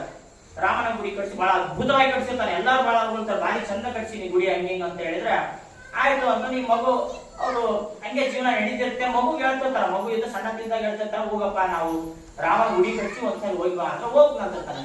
ಹೋಗ್ತಿರಲ್ಲ ಅವ್ನು ಹಂಗೆ ಬೆಳೀತಾ ಬೆಳೀತಾ ದೊಡ್ಡವನಾಗ್ತಾನೆ. ಎಷ್ಟು ಸಾರಿ ಹೇಳಿದ್ರು ರಾಮನ ಗುಡಿಗೆ ಹೋಗ್ತಿರಲ್ಲ, ರಾಮನ ದರ್ಶನಕ್ಕೆ ಹೋಗ್ತಿರಲ್ಲ ಅವನು. ಆಮೇಲೆ ದೊಡ್ಡವನಾಗ್ತಾನೆ, ಅವನಿಗೆ ಮದುವೆ ಮಾಡ್ತಾರೆ, ಮದುವೆ ಮಾಡಿ ಮಕ್ಕಳು ಆಗ್ತಾರೆ, ಅವಾಗ ಗುಡಿಗೆ ಹೋಗ್ತಿರಲ್ಲ. ರಾಮನ ಗುಡಿಗೆ ಹೋಗಂದ್ರೆ ಇಲ್ಲ ಹೋಗೋದಾಗಲ್ಲ, ನಾನು ಯಾವಾಗ ಖಾಲಿ ಇದ್ದಾಗ ಹೋಗ್ತು ಬಿಡ ಅನ್ನೋದು ಮುಂದೆ ಹೋಗ್ತಿರ್ತಂತ. ಒಂದ್ಸರಿ ಏನಾಗ್ತದೆ, ಯಜಮಾನಿಗೆ ವಯಸ್ಸಾಗಿ ಬಿಡ್ತಾ, ಅಲ್ಲೇ 60 ವರ್ಷ ಬಂದು ಷಷ್ಠಿ ಬಿಡ್ತಂತ ಕಾರ್ಯಕ್ರಮ ಮಾಡ್ತಾನೆ. ಅದು ಅದ್ದೂರಿಯಾಗಿ ಅವ್ರ ಮಗನೇ ನಿರ್ವಹಿಸ್ತಾನ. ನಿರ್ವಹಿಸಿ ಏನ್ ಮಾಡ್ತಾನೆ, ಅವತ್ತಿನ ದಿನ ಸಾಯಂಕಾಲ ಅವ್ರ ತಂದೆ ತಾಯಿಗೆ ಕಾಲು ಮುಗಿತಿರ್ತಾನ. ಒಂದು ಕಾರ್ಯಕ್ರಮ ಮುಗಿದ ಕಾಯಿ ಮುಗಿತಿರ್ಬೇಕಾದ್ರೆ ಅವ್ರಪ್ಪ ಅಂತಾನ, ಅಲ್ದೆ ನಾನು ಇಷ್ಟು ವರ್ಷ ಆಯ್ತು ರಾಮನ ಗುಡಿ ಕಟ್ಸಿ, ತಿರುಗಿ ನೀನ್ ದೊಡ್ಡಲಾಗಿ ನಿನ್ ಮಕ್ಕಳು ಹುಟ್ಟಿದ್ರು, ನೀನ್ ರಾಮನ ಗುಡಿಗೆ ಹೋಗಂದ್ರೆ ಯಾಕೆ ಹೋಗೋಲಿ ಅಂತ ಕೇಳ್ತಾನೆ. ಇಲ್ಲ ಬೇಡ ಬಿಡು, ನಾನು ಮುಂದೆ ಯಾವಾಗ ಹೋಗ್ತೀನಿ. ಇಲ್ಲ ನನಗೆ ಇವತ್ತು ಹೋಗ್ಬೇಕಂತ. ಇಲ್ಲ ನೀನ್ ಎಷ್ಟೇ ಏನೇ ಆಗ್ಲಿ ಇವತ್ತು ಎಂತದೇ ಆಗ್ಲಿ ನೀನ್ ಇವತ್ತು ಹೋಗ್ಬೇಕು, ರಾಮನ ದರ್ಶನ ಮಾಡ್ಕೊಂಡು ಬರ್ಲೇಬೇಕಂತ. ನಾನು ಹೋಗೋದೇನೋ ಹೋಗ್ತು, ಮತ್ತೆ ನಮ್ ದಾರಿ ಕಾಯ್ಬಾರ್ದು ಅಂತ. ಅತಿಗೇನಿರ್ತಾ ಹೋಗಿ ಬಂದ್ರೆ ಸಾಕು, ಒಂದ್ಸರಿ ಇಷ್ಟು ದಿನ ಹೋಗಿಲ್ಲ, ನೀವ್ ಏನಾಗ್ಲಿ ಹೋಗಿ ಬಂದ್ಬಿಡಂತ. ಆಯ್ತು ಅಂತ ಏನ್ ಮಾಡ್ತಾನೆಲ್ಲ ಸ್ನಾನ ಮುಗಿಸ್ಕೊಂಡು ಒಳ್ಳೆ ಬಟ್ಟೆಗಳು ಹಾಕೊಂಡು ಏನ್ ಮಾಡ್ತಾನೆ, ಸೀದಾ ರಾಮನಾಯಕ್ ಹೋಗ್ತಾನ. ರಾಮನ ಗುಡಿ ಮುಂದೆ ಒಳಗಡೆ ಹೋಗ್ತಾನೆ, ಗರ್ಭಾಲಯದ ಒಳಗೆ ಮುಂದೆ ನಿಂತ್ಕೊಂಡು ರಾಮನ ಒಂದು ಸಾರಿ ದರ್ಶನ ಮಾಡ್ತಾನೆ. ದರ್ಶನ ಮಾಡಿ ಜೋರಾಗಿ ಉಸಿರು ತಗೊಂಡು ಒಂದು ಸಾರಿ ರಾಮ ಅಂದವನು ಮತ್ತೆ ಉಸಿರು ವಾಪಸ್ ಬರಲಿಲ್ಲ. ಅಂದ್ರೆ ಆ ನಾಮನ ಹೆಂಗ್ ಹೇಳಿದ್ನಂದ್ರೆ, ನಾವು ಸಾಮಾನ್ಯವಾಗಿ ಒಂದು ನಾಮನ ಇಷ್ಟು ಸಾರಿ ಇಷ್ಟು ಕೋಟಿ ಸಾರಿ ಜಪ ಮಾಡಿದ್ರೆ ನಮಗೆ ಫಲ ಸಿಗುತ್ತೆ, ಮುಕ್ತಿ ಹೋಗ್ತೀವಿ ನಾವು ಅಂತ ಹೇಳ್ತಿರ್ತಾರೆ. ಅವನ ದೇಹದಲ್ಲಿರ್ತಕ್ಕಂಥ ಉಸಿರು ರಾಮ ಅಂದಿರ್ತದೆ ಆ ಕ್ಷಣ. ಅಂದ್ರೆ ಅವನ ದೇಹದಲ್ಲಿರ್ತಕ್ಕಂಥ ಪ್ರತಿಯೊಂದು ಜೀವಕೋಶಗಳು ಒಂದೇ ಸಾರಿ ರಾಮ ಅಂತ ಗೊತ್ತಿಲ್ಲ. ಮಿಲಿಯನ್ ಟ್ರಿಲಿಯನ್ ಗಟ್ಟಲೆ ಜೀವಕೋಶಗಳು ನಮ್ಮ ದೇಹದಾಗ ಇರ್ತಾವಲ್ಲ, ಆ ಅಷ್ಟು ಜಪ ಒಂದೇ ಸಾರಿ ಆಗ್ಬಿಡ್ತೇನೋ ಅನ್ನೋಷ್ಟು. ಅಷ್ಟು ಏನ್ ಮಾಡಿದಂದ್ರೆ ಆ ನಾಮವನ್ನು ಏನ್ ಮಾಡ್ತಾನೆ, ತನ್ನ ದೇಹದ ಕಣಗಳಿಂದ ಕೂಡ ಒಂದು ಸಾರಿ ರಾಮ ಅಂದ ತಕ್ಷಣ ಏನಾಗುತ್ತಂದ್ರೆ ಅವನು ಮುಕ್ತಿಗೆ ಹೋಗ್ಬಿಡ್ತಾನೆ. ಅಂದ್ರೆ ನಾಮದ ಮೇಲೆ ನನ್ಗೆ ಎಷ್ಟು ನಂಬಿಕೆ ಇರ್ಬೇಕಂದ್ರೆ ಅದು ನನ್ನ ಯಾವುದೇ ಕಾರಣಕ್ಕೂ ನನ್ನ ಕೈ ಬಿಡಲ್ಲ, ಅದು ನನ್ನ ದಡ ಸೇರಿಸುತ್ತಂತಕ್ಕಂಥ ಶ್ರದ್ಧೆ ನಮಗಿದ್ರೆ, ಶ್ರದ್ಧೆ ಇದ್ದವನು ಗೆದ್ದ ಅಂತ ವಿವೇಕಾನಂದ ಹೇಳ್ದಂಗೆ ನಾವು 100% ನಮ್ಮ ಜೀವನದಲ್ಲಿ ಆ ಭಗವಂತನ ದರ್ಶನಕ್ಕೆ ನಾವೇನಾಗ್ತೀವಿ, ಯೋಗ್ಯರಾಗಿರ್ತೀವಿ. ಆಮೇಲೆ ಈ ಸಾಮಾನ್ಯವಾಗಿ ಹೆಂಗ್ ಮಾಡ್ಬಿಡ್ತಾರೆ ಅಂದ್ರೆ, ನಾಮಸ್ಮರಣೆ ಹೆಂಗ್ ಮಾಡ್ತಾರಂದ್ರೆ, ಮಾಮೂಲಾಗಿ ಏನಾಗ್ತಾರಂದ್ರೆ, ಈ ಕಬೀರದಾಸರು ಒಂದು ದೋಹೆ ಬರುತ್ತೆ. ಅದ್ ಹೆಂಗಂದ್ರೆ, ಕರದಲ್ಲಿಹ ಜಪಮಣಿಯನ್ನು ಎಸೆಯಾಚೆಗೆ ನೀನು ಅಂತ ಹೇಳ್ತಾರೆ. ಕರದಲ್ಲಿಹ ಜಪಮಣಿ ನಮ್ಮ ಮಾಮೂಲಾಗಿ ಏನ್ ಮಾಡ್ತೀವಿ ಅಂದ್ರೆ, ಜಪಮಾಲೆ ತಗೊಂಡು ಜಪ ಮಾಡ್ತಿರ್ತೀವಿ ನಾವು. ಅದೇನಾಗ್ಬಿಡ್ತಂದ್ರೆ ಸುಮ್ಮನೆ ಯಾಂತ್ರಿಕ ಆಗ್ಬಿಡ್ತದೆ, ಮೆಕ್ಯಾನಿಕಲ್. ಸುಮ್ಮನೆ ತಿರ್ಗಿಸ್ತಿರ್ತೀವಿ, ನಾಮ ಬಾಯಿ ಹೇಳ್ತಿರ್ತೀವಿ, ಅದು ಮನಸ್ಸಲ್ಲಿ ಇರಲ್ಲ. ಮನಸ್ಸು ಕನೆಕ್ಟ್ ಆದ್ರೂ ಮಾತ್ರ ಯಾವುದೇ ಕೆಲಸ ಆಗುತ್ತೆ. ಸ್ಕೂಲಾಗ ನಾವು ಪಾಠ ಮಾಡ್ತಿರ್ತೀವಿ, ಹುಡುಗರು ನೋಡ್ತಿರ್ತಾರೆ, ಬೋರ್ಡ್ ಎಲ್ಲ ನೋಡ್ತಿರ್ತಾರೆ, ಅದು ಮನಸ್ಸಿರಲ್ಲ. ಅಲ್ಲಿ ಮನಸ್ಸು ಕನೆಕ್ಟ್ ಆಗಿಲ್ಲ ಅಂದ್ರೆ ಎಲ್ಲವೂ ಮೆಮೊರಿ ಹೋಗೋದೇ ಇಲ್ಲ. ಯಾವಾಗ ಮನಸ್ಸು ಕನೆಕ್ಟ್ ಆಗ್ತದೆ, ಅದ್ರಂಗೆ ನಾನು ನಾಮಸ್ಮರಣೆ ಮಾಡ್ತಿದ್ರೆ ನನ್ನ ಮನಸ್ಸಲ್ಲಿ ಇದ್ದಿರ್ಬೇಕು. ಅದಕ್ಕೆ ಇಷ್ಟ ಆಗಲ್ಲ ಈ ತರ ನಾಮಸ್ಮರಣೆ. ಕಬೀರಿಗೆ ಅವ್ರು ಏನ್ ಹೇಳ್ತಾರೆ ಅಂದ್ರೆ, ಕರದಲ್ಲಿರುವ ಜಪಮಣಿಯನ್ನು ಎಸೆಯಾಚೆಗೆ ನೀನು ಅಂದ್ರೆ ತಗೊಂಡು ಒಗದ್ಬಿಡ ಅಂತ ಹೇಳಿಲ್ಲ. ಅದನ್ನ ಬಿಟ್ಟು ಏನ್ ಮಾಡ್ಬೇಕಂದ್ರೆ, ಕರದಲ್ಲಿ ಜಪಮಣಿಯನ್ನು ಎಸೆಯಾಚೆಗೆ ನೀನು ನಿನ್ನಯ ಮನವನೇ ಮಣಿಯಾಗಿಸುತ್ತ ನಡೆಯಲಿ ಜಪವಿನ್ನು ಅಂತ ಹೇಳ್ತಾರೆ. ಅಂದ್ರೆ ನನ್ನ ಮನಸ್ಸನ್ನೇ ಮಣಿಯಾಗಿ ಮಾಡ್ಕೋಬೇಕು. ಅವಾಗ ನಾನು ಮನಸ್ಸನ್ನು ಮಣಿಯಾಗಿಸ್ಕೊಂಡಾಗ ನನ್ನ ಏಕಾಗ್ರತೆ ಮನಸ್ಸಿನ ಮೇಲೆ ನಿಲ್ಲಕ್ ಸ್ಟಾರ್ಟ್ ಆಗುತ್ತಾ. ಆ ಮನಸ್ಸೇ ನನಗೆ ಮಣಿ ರೂಪದೊಳಗಡೆ ಏನ್ ಮಾಡ್ಬೇಕು, ಭಗವಾನ್ ನಾಮಸ್ಮರಣೆ ಮನಸ್ಸಿನಲ್ಲಿ ನಡೀತಿರ್ಬೇಕು ಅಂತರಂಗದಲ್ಲಿ ಯಾವಾಗ್ಲೂ ಅಂತ. ಸುಮ್ನೆ ಬಾಹ್ಯವಾಗಿ ನಾವೇನ್ ಮಾಡ್ತೀವಿ ಅಂದ್ರೆ, ತೋರಾಣಿಕೆಗೆ ಏನ್ ಮಾಡ್ಬಿಡ್ತೀವಿ ಅಂದ್ರೆ ಸುಮ್ನೆ ಜಪ ಮಾಡಕತ್ತೀವಿ ಅನ್ನಂಗ ಆಗ್ಬಿಟ್ಟದು. ಅದಕ್ಕೋಸ್ಕರ ಏನ್ ಹೇಳ್ತಾರಂದ್ರೆ, ಯಾವಾಗ್ಲೂ ಜಪ ಹೆಂಗಿರ್ಬೇಕಂದ್ರೆ ಗುಪ್ತವಾಗಿ ನಿನ್ನ ಮನಸ್ಸಿನಲ್ಲಿ ನಿರಂತರ ನಡೀತಾನೆ ಇರ್ಬೇಕಂತ ಕವಿಯರು ಏನ್ ಮಾಡ್ತಾರೆ, ತಮ್ಮ ದೋಹೆಗಳಲ್ಲಿ ಪ್ರತಿಪಾದಿಸ್ತಾರೆ. ಕರದಲ್ಲಿ ಮುಂದೆ ಕಬೀರರು ಯಾವಾಗ್ಲೂ ಏನ್ ಮಾಡ್ತಿದ್ರು ಅಂದ್ರೆ, ಸಾಧು ಸಂತರನ್ನು ಕಂಡ್ಬಿಟ್ರೆ ಬಹಳ ಪ್ರೀತಿ. ಯಾರು ಸಾಧು ಸಂತರು ಆ ಜಾಗದಲ್ಲಿದ್ದ ಹಂಗ ಏನಾದ್ರು ಯಾರು ಓಡಾಡೋದು ಕಂಡ್ಬಿಟ್ರೆ ಓಡೇ ಹೋಗ್ಬಿಡ್ತಾರೆ. ಅವ್ರ ಹತ್ರ ಹೋಗೋದು, ಅವ್ರು ಭಗವಂತ ನಾಮಸ್ಮರಣೆ ಮಾಡ್ತಿದ್ರೆ ಇವರು ಮೈ ಮರೆತು ಅವ್ರ ಜೊತೆಗೆ ನಾಮಸ್ಮರಣೆ ಮಾಡ್ಕೊಂಡು ಕೂತ್ಕೊಳ್ಬಿಡೋದು. ಇಲ್ಲಾಂದ್ರೆ ಅವ್ರ ಮನೆ ಕರ್ಕೊಂಡ್ಬಂದು ಅವ್ರ ಸೇವೆ ಮಾಡೋದು, ಅವ್ರಿಗೆ ಊಟ ಹಾಕ್ಸೋದು, ಈ ತರ ಪ್ರಸಾದ ವ್ಯವಸ್ಥೆ ಮಾಡ್ಸೋದು, ಈ ತರ ಎಲ್ಲ ಮಾಡ್ತಿದ್ರು. ಅವ್ರಿಗೆ ಭಗವಂತನ ಭಕ್ತರು ಕಂಡ್ಬಿಟ್ರೆ ಬಹಳ ಇಷ್ಟ. ಅದಕ್ಕೋಸ್ಕರ ಏನ್ ಮಾಡ್ತಿದ್ರು ಅಂದ್ರೆ, ಅವ್ರು ಯಾವಾಗ್ಲೂ ಅವ್ರು ಏನ್ ಮಾಡ್ತಿದ್ರು ಅಂದ್ರೆ, ಯಾರೇ ಭಗವಂತನ ಭಕ್ತರು ಅಥವಾ ಸಂತರು ಯೋಗಿಗಳು ಆ ಮಾರ್ಗದಲ್ಲಿ ಹೋಗ್ತಾರಂದ್ರೆ ಅವ್ರನ್ನ ಸೇವಿಸ್ತಿದ್ರು. ಆಮೇಲೆ ಅವ್ರ ಮನೆ ಕರ್ಕೊಂಡ್ಬಂದು ಅವ್ರು ಸೇವೆ ಮಾಡ್ತಿದ್ರು, ಅವ್ರಿಗೆ ಪ್ರಸಾದ ವ್ಯವಸ್ಥೆ ಮಾಡ್ತಿದ್ರು. ಒಂದ್ಸಾರಿ ಹಿಂಗೆ ಆಗ್ಬಿಡುತ್ತೆ, ಯಾರೋ ಸಂತರು ಒಂದಿಷ್ಟು ಜನ ಮಹಾತ್ಮರು ಏನ್ ಮಾಡಿರ್ತಾರೆ ಅಂದ್ರೆ, ಆ ದಾರಿಯಲ್ಲಿ ಹೋಗ್ತಿರ್ಬೇಕಾದ್ರೆ ಒಂದ್ 4-5 ಜನ ಅವ್ರನ್ನ ಏನ್ ಮಾಡ್ಬಿಡ್ತಾರೆ, ಇವರು ಕರ್ಕೊಂಡ್ ಬಂದ್ಬಿಡ್ತಾರೆ ಮನೆಗೆ. ಕರ್ಕೊಂಡು ಬಂದು ಅವ್ರ ಜೊತೆ ಸತ್ಸಂಗದಲ್ಲಿ ಮುಳುಗೋಗ್ಬಿಡ್ತಾರೆ. ಮುಳುಗಿ ಹೋಗಿ ರಾತ್ರಿ ಲೇಟ್ ಆಗಿಬಿಡುತ್ತೆ, 7 ಗಂಟೆ 8 ಗಂಟೆ ಆಗಿಬಿಡುತ್ತೆ. ಅದಕ್ಕೆ ಏನ್ ಮಾಡ್ತಾರ, ಹೆಂಡತಿನ ಕರೀತಾರೆ. ಆ ಅಮ್ಮನ ಹೆಸರು ಲೋಹಿ. ಆ ಲೋಹಿ ಕರೆದು, ನೋಡು ಭಗವದ್ ಭಕ್ತರು ಬಂದಾರ, ಭಗವದ್ ಭಕ್ತರ ಸಂತರು ಬಂದಾರ, ಯೋಗಿಗಳು ಬಂದಾರ, ಅವ್ರು ಸಾಕ್ಷಾತ್ ಭಗವಂತನ ಸ್ವರೂಪ. ಅವ್ರಿಗೆ ನಾವೀಗ ಏನ್ ಮಾಡ್ಬೇಕಂದ್ರೆ ಉಪಹಾರ ವ್ಯವಸ್ಥೆ ಮಾಡ್ಬೇಕಂದ್ರೆ ಪ್ರಸಾದ ವ್ಯವಸ್ಥೆ ಮಾಡ್ಬೇಕು ಅಂತ ಹೇಳ್ತಾರೆ. ಹೇಳಿದ ತಕ್ಷಣ ಏನಾಗುತ್ತೆ, ಅಲ್ಲಿ ಅವ್ರ ಮುಂದೆ ಹೇಳಿ ಅವ್ರು ಕಿತ್ಕೊಂಡ್ಬಿಟ್ರು. ಈಗ ಹೊರಗೆ ಬರ್ತಾಳ, ಬಂದ್ ನೋಡ್ತಾಳ, ಮನೆಯಲ್ಲಿ ಒಂದು ಏನು ದವಸ ಧಾನ್ಯಗಳಿಲ್ಲ. ಏನ್ ಮಾಡ್ಬೇಕು ಅರ್ಥ ಆಗಲ್ಲ. ಈಗ ಇಲ್ಲ ಅಂತ ಹೇಳ್ಬಿಟ್ರ ಗಂಡಂದು ಮರ್ಯಾದೆ ಪ್ರಶ್ನೆ. ಏನ್ ಮಾಡ್ಬೇಕಂತ ಏನ್ ಮಾಡ್ತಾರ, ಅಲ್ಲಿ ಒಬ್ರು ವರ್ತಕರು ಇರ್ತಾರ, ವರ್ತಕರ ಮನೆಗೆ ಹೋಗ್ತಾಳ. ವರ್ತಕರ ಮನೆಗೆ ಹೋಗಿ, ನೋಡ್ರಿ ನಮ್ಮ ಮನೆಗೆ ಹಿಂಗ್ ಸಂತನ ಕರ್ಕೊಂಡ್ ಬಂದ್ಬಿಟ್ರ ನಮ್ಮ ಯಜಮಾನ್ರು, ಸ್ವಲ್ಪ ನನಗೆ ಈಗ ಅವ್ರಿಗೆ ಅಡಿಗೆ ಮಾಡಕ್ಕೋಸ್ಕರ ನನಗೆ ಒಂದಿಷ್ಟು ದವಸ ಧಾನ್ಯಗಳು ಬೇಕಾಗಿತ್ತೆ, ನೀವು ದಯವಿಟ್ಟು ನಮಗೆ ಕೊಟ್ರೆ ನಾಳೆ ನಾವು ಕೊಟ್ಬಿಡ್ತೀವಿ ಅಂದ್ರೆ ಅವ್ರು ಹೇಳ್ತಾರೆ, ಯಾರು ನೀನಂದ್ರೆ ಈಗ ನಾನು ಕಬೀರದಾಸ ಹೆಂಡತಿ ಅಂದ ತಕ್ಷಣ ಆ ಕಬೀರ್ಗೆ ಕೆಲಸ ಇಲ್ಲ, ಏನಿಲ್ಲ, ಬರೀ ರಾಮ ರಾಮ ಅನ್ಕಂತ ಊರ್ ತುಂಬಾ ತಿರುಗಾಡ್ತಿರ್ತಾನ. ಅವ್ನಿಗೆ ಏನ್ ಕೆಲಸ ಇಲ್ಲ, ನೇಕಾರ ಕೆಲಸ ಅದು ಮಾಡೋದು ಬಿಟ್ಬಿಟ್ಟಾನ. ಅವ್ನು ಎಲ್ಲಿಂದ ನನಗೆ ರೊಕ್ಕ ತಂದು ಕೊಡ್ತಾನ, ನಾನು ಯಾಕೆ ಕೊಡಲ್ಲ, ನಡಿ ಅಂತ ಹೇಳ್ಬಿಡ್ತಾನೆ. ನಡಿ ಅಂತ ಹೇಳಿ ಯಾಕೋ ಹೋಗ್ತಿರ್ಬೇಕಾದ್ರೆ ಮತ್ತೆ ವಾಪಸ್ ಕರಿತಾನ. ಅವ್ನಿಗೆ ಏನಾಗಿತ್ತಂದ್ರೆ ಹೆಣ್ಣನ್ನ ತಾಯಿ ರೂಪದಲ್ಲಿ ನೋಡ್ತಕ್ಕಂಥ ಭಾವನೆ ಹೋಗಿ ಏನ್ ಮಾಡಿದ್ನಂದ್ರೆ ಅವನು ಆ ತಾಯಿಯ ಸೌಂದರ್ಯಕ್ಕೆ ಮನಸ್ಸು ಹೋತು. ಇಲ್ಲ ಏನ್ ಮಾಡ್ಬೇಕು, ನಾನು ನಿನಗೆ ಕೊಡ್ತು, ಆದ್ರೆ ರಾತ್ರಿ ನೀನು ನಮ್ಮ ಮನೆಗೆ ಬರ್ಬೇಕು ಅಂತ ಹೇಳ್ತಾನೆ. ಯಾಕಂದ್ರೆ ಸಂತರ ಜೀವನ ನೋಡಿದಾಗ ಯಾಕೆ ನಾವ್ ಇಂಥವೆಲ್ಲ ಘಟನೆಗಳು ನೋಡ್ಬೇಕಂದ್ರೆ ಸಂತರ ಜೀವನದಲ್ಲಿ ಅನುಭವಿಸಿರ್ತಕ್ಕಂಥ ಕೆಲವೊಂದು ಕಷ್ಟಗಳು ಅವ್ರಿಗೆ ಕಂಡು ಬಂದೇ ಇರಲ್ಲ. ಯಾಕಂದ್ರೆ ಎಲ್ಲವನ್ನೂ ಭಗವಂತನ ಪ್ರಸಾದ ಅಂತಾನೆ ಸ್ವೀಕಾರ ಮಾಡಿರ್ತಾರೆ ಸಂತರ. ಯಾವಾಗ ಹಂಗಂದ ತಕ್ಷಣ ಅಯ್ಯಮ್ಮ ಏನ್ ಮಾಡ್ಬೇಕು, ಈಗ ಇಲ್ಲ ಅಂತ ಹೋಗ್ಬಿಟ್ರೆ ಗಂಡನ ಮರ್ಯಾದೆ ಉಳಿಯಲ್ಲ, ಹೌದಂತ ಹೋದ್ರೆ ನನ್ನ ಪಾತಿವ್ರತೆ ಉಳಿಯಲ್ಲ. ಏನ್ ಮಾಡ್ಬೇಕಂತ ಸಂತಾಗಿ ಈ ಮಾಂಸ ರಕ್ತದಿಂದ ಆಗಿರ್ತಕ್ಕಂಥ ಈ ದೇಹದ ಮೇಲೆ ಇಷ್ಟು ವ್ಯಾಮೋಹ ಬೇಡ, ಏನೇ ಆಗ್ಲಿ ಸಂತ ಮಹಾತ್ಮರು ಸೇವೆ ಆಗುತ್ತಲ್ಲ, ನಾನು ಎಲ್ಲವೂ ರೆಡಿ ಅಂತ ಅಂತ ಹೇಳಿ ಅವೆಲ್ಲ ಸಾಮಾನುಗಳು ತಗೊಂಡು ಮನೆಗೆ ಹೋಗ್ತಾಳ. ಹೋಗಿ ಅದ್ಭುತವಾಗಿ ಅವ್ರಿಗೆಲ್ಲ ಪ್ರಸಾದ ವ್ಯವಸ್ಥೆ ಮಾಡಿ ಎಲ್ಲ ಮಾಡಿ ಅವನ್ನೆಲ್ಲ ಬೀಳ್ಕೊಡ್ತಾರ. ಎಲ್ಲರೂ ಹೋಗ್ತಾರೆ. ರಾತ್ರಿ ಆಗಿರ್ತಾರೆ. ರಾತ್ರಿ ಸಮಯ ಒಳ್ಳೆ ಬಿರುಗಾಳಿ, ಮಳೆ ಬರಕ್ ಸ್ಟಾರ್ಟ್ ಆಗಿದೆ. ಆಕಿ ಚಿಂತಿತರಾಗಿರ್ತಾಳ. ನೆಕ್ಸ್ಟ್ ಏನ್ ಮಾಡ್ಬೇಕು, ಅವರೆಲ್ಲ ಹೋಗ್ಬಿಟ್ರು, ನಾನು ಏನ್ ಮಾಡ್ಬೇಕು ಈಗ ಅಂತ ಕೂತ ಕಬೀರು ಬರ್ತಾರ. ಏನಾಯ್ತು, ಯಾಕಂತ ಕೂತ್ಕಡಿ ಅಂತ ಹೇಳ್ತಾರೆ. ಅವಾಗ ನಡೆದ ಘಟನೆ ಹೇಳ್ತಾಳೆ. ಬಹಳ ಖುಷಿ ಆಗ್ಬಿಡ್ತಾರೆ. ನೋಡಿ ನಮ್ಮಂತವ್ರಿಗೆ ಯಾರು ಏನಾಗುತ್ತೆ, ಯಾರು ಅನ್ನೋದು ಬಾ ಮನೆಗೆ ಹೋಗೋಣ.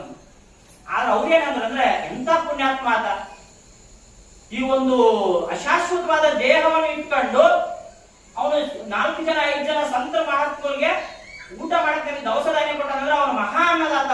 ಅವನ ಕೋರಿಕೆ ನಾವು ಯಾವತ್ತಿಲ್ಲ ಮಾಡೋದು, ಬಾ ಹೋಗ್ಬಾ ಅಂತ ಏನ್ ಮಾಡ್ತಾಳ, ಮಳೆ ಬರ್ತಿರ್ತ, ನೀನ್ ಮಳೆ ಹಿಂಗ್ ಕೂಸ್ಕೊಂಡು ಹೋದ್ರೆ ಅವ್ರಿಗೆ ಬಹಳ ತೊಂದರೆ ಆಗ್ಬೋದು, ನಾನೇ ಬಿಟ್ಟು ಬರ್ತೀನಿ ಬಾ ಅಂತಂದು ಛತ್ರಿ ಹಿಡ್ಕೊಂಡು ಆ ಅಮ್ಮನ ಕರ್ಕೊಂಡು ಹೋಗ್ತಾನೆ. ಬಟ್ಬಳೆಲ್ಲ ತೊಯ್ಬಾರ್ದಂತ ಕರ್ಕೊಂಡು ಹೋಗಿ ಅಲ್ಲಿ ನಿಂತ್ಕೊಂಡು, ನಾನು ಇಲ್ಲಿ ಇರಲ್ಲ, ಮತ್ತೆ ಅವ್ರು ಬೇಜಾರು ಮಾಡ್ಕೊಂತಾರ, ನಾನು ಆ ಸೈಡಿಗೆ ಇರ್ತ, ಆಮೇಲೆ ಬಾ ನೀನ್ ಕರ್ಕೊಂಡು ಹೋಗ್ತೀನಿ ಮನೆಗೆ ಅಂತ ಸೈಡ್ ನಿಂತ್ಕೊಂಡಿರ್ತಾರೆ. ಕಬೀರು ಹೋಗಿ ಬಾಗಿ ಬಿಡ್ತಾಳ. ಅವ್ನು ವರ್ತಕ ತೆಗಿತಾನೆ ಮನೆ ಬಾಗಿಲು. ತೆಗಿದ ತಕ್ಷಣ ಅವ್ರಿಗೆ ಆಶ್ಚರ್ಯ ಆಗ್ತದೆ, ಇಷ್ಟು ಮಳೆ ಬರಕತ್ತೈತೆ, ನೀನ್ ಬರ್ಕಂತ ನಾನು ಅನ್ಕೊಂಡಿದ್ದಿಲ್ಲ, ಹೆಂಗ್ ಬಂದಿ ನೀನು? ಇಲ್ಲ, ನಮ್ಮ ಯಜಮಾನ್ರು ಕರ್ಕೊಂಡು ಬಂದ್ರ.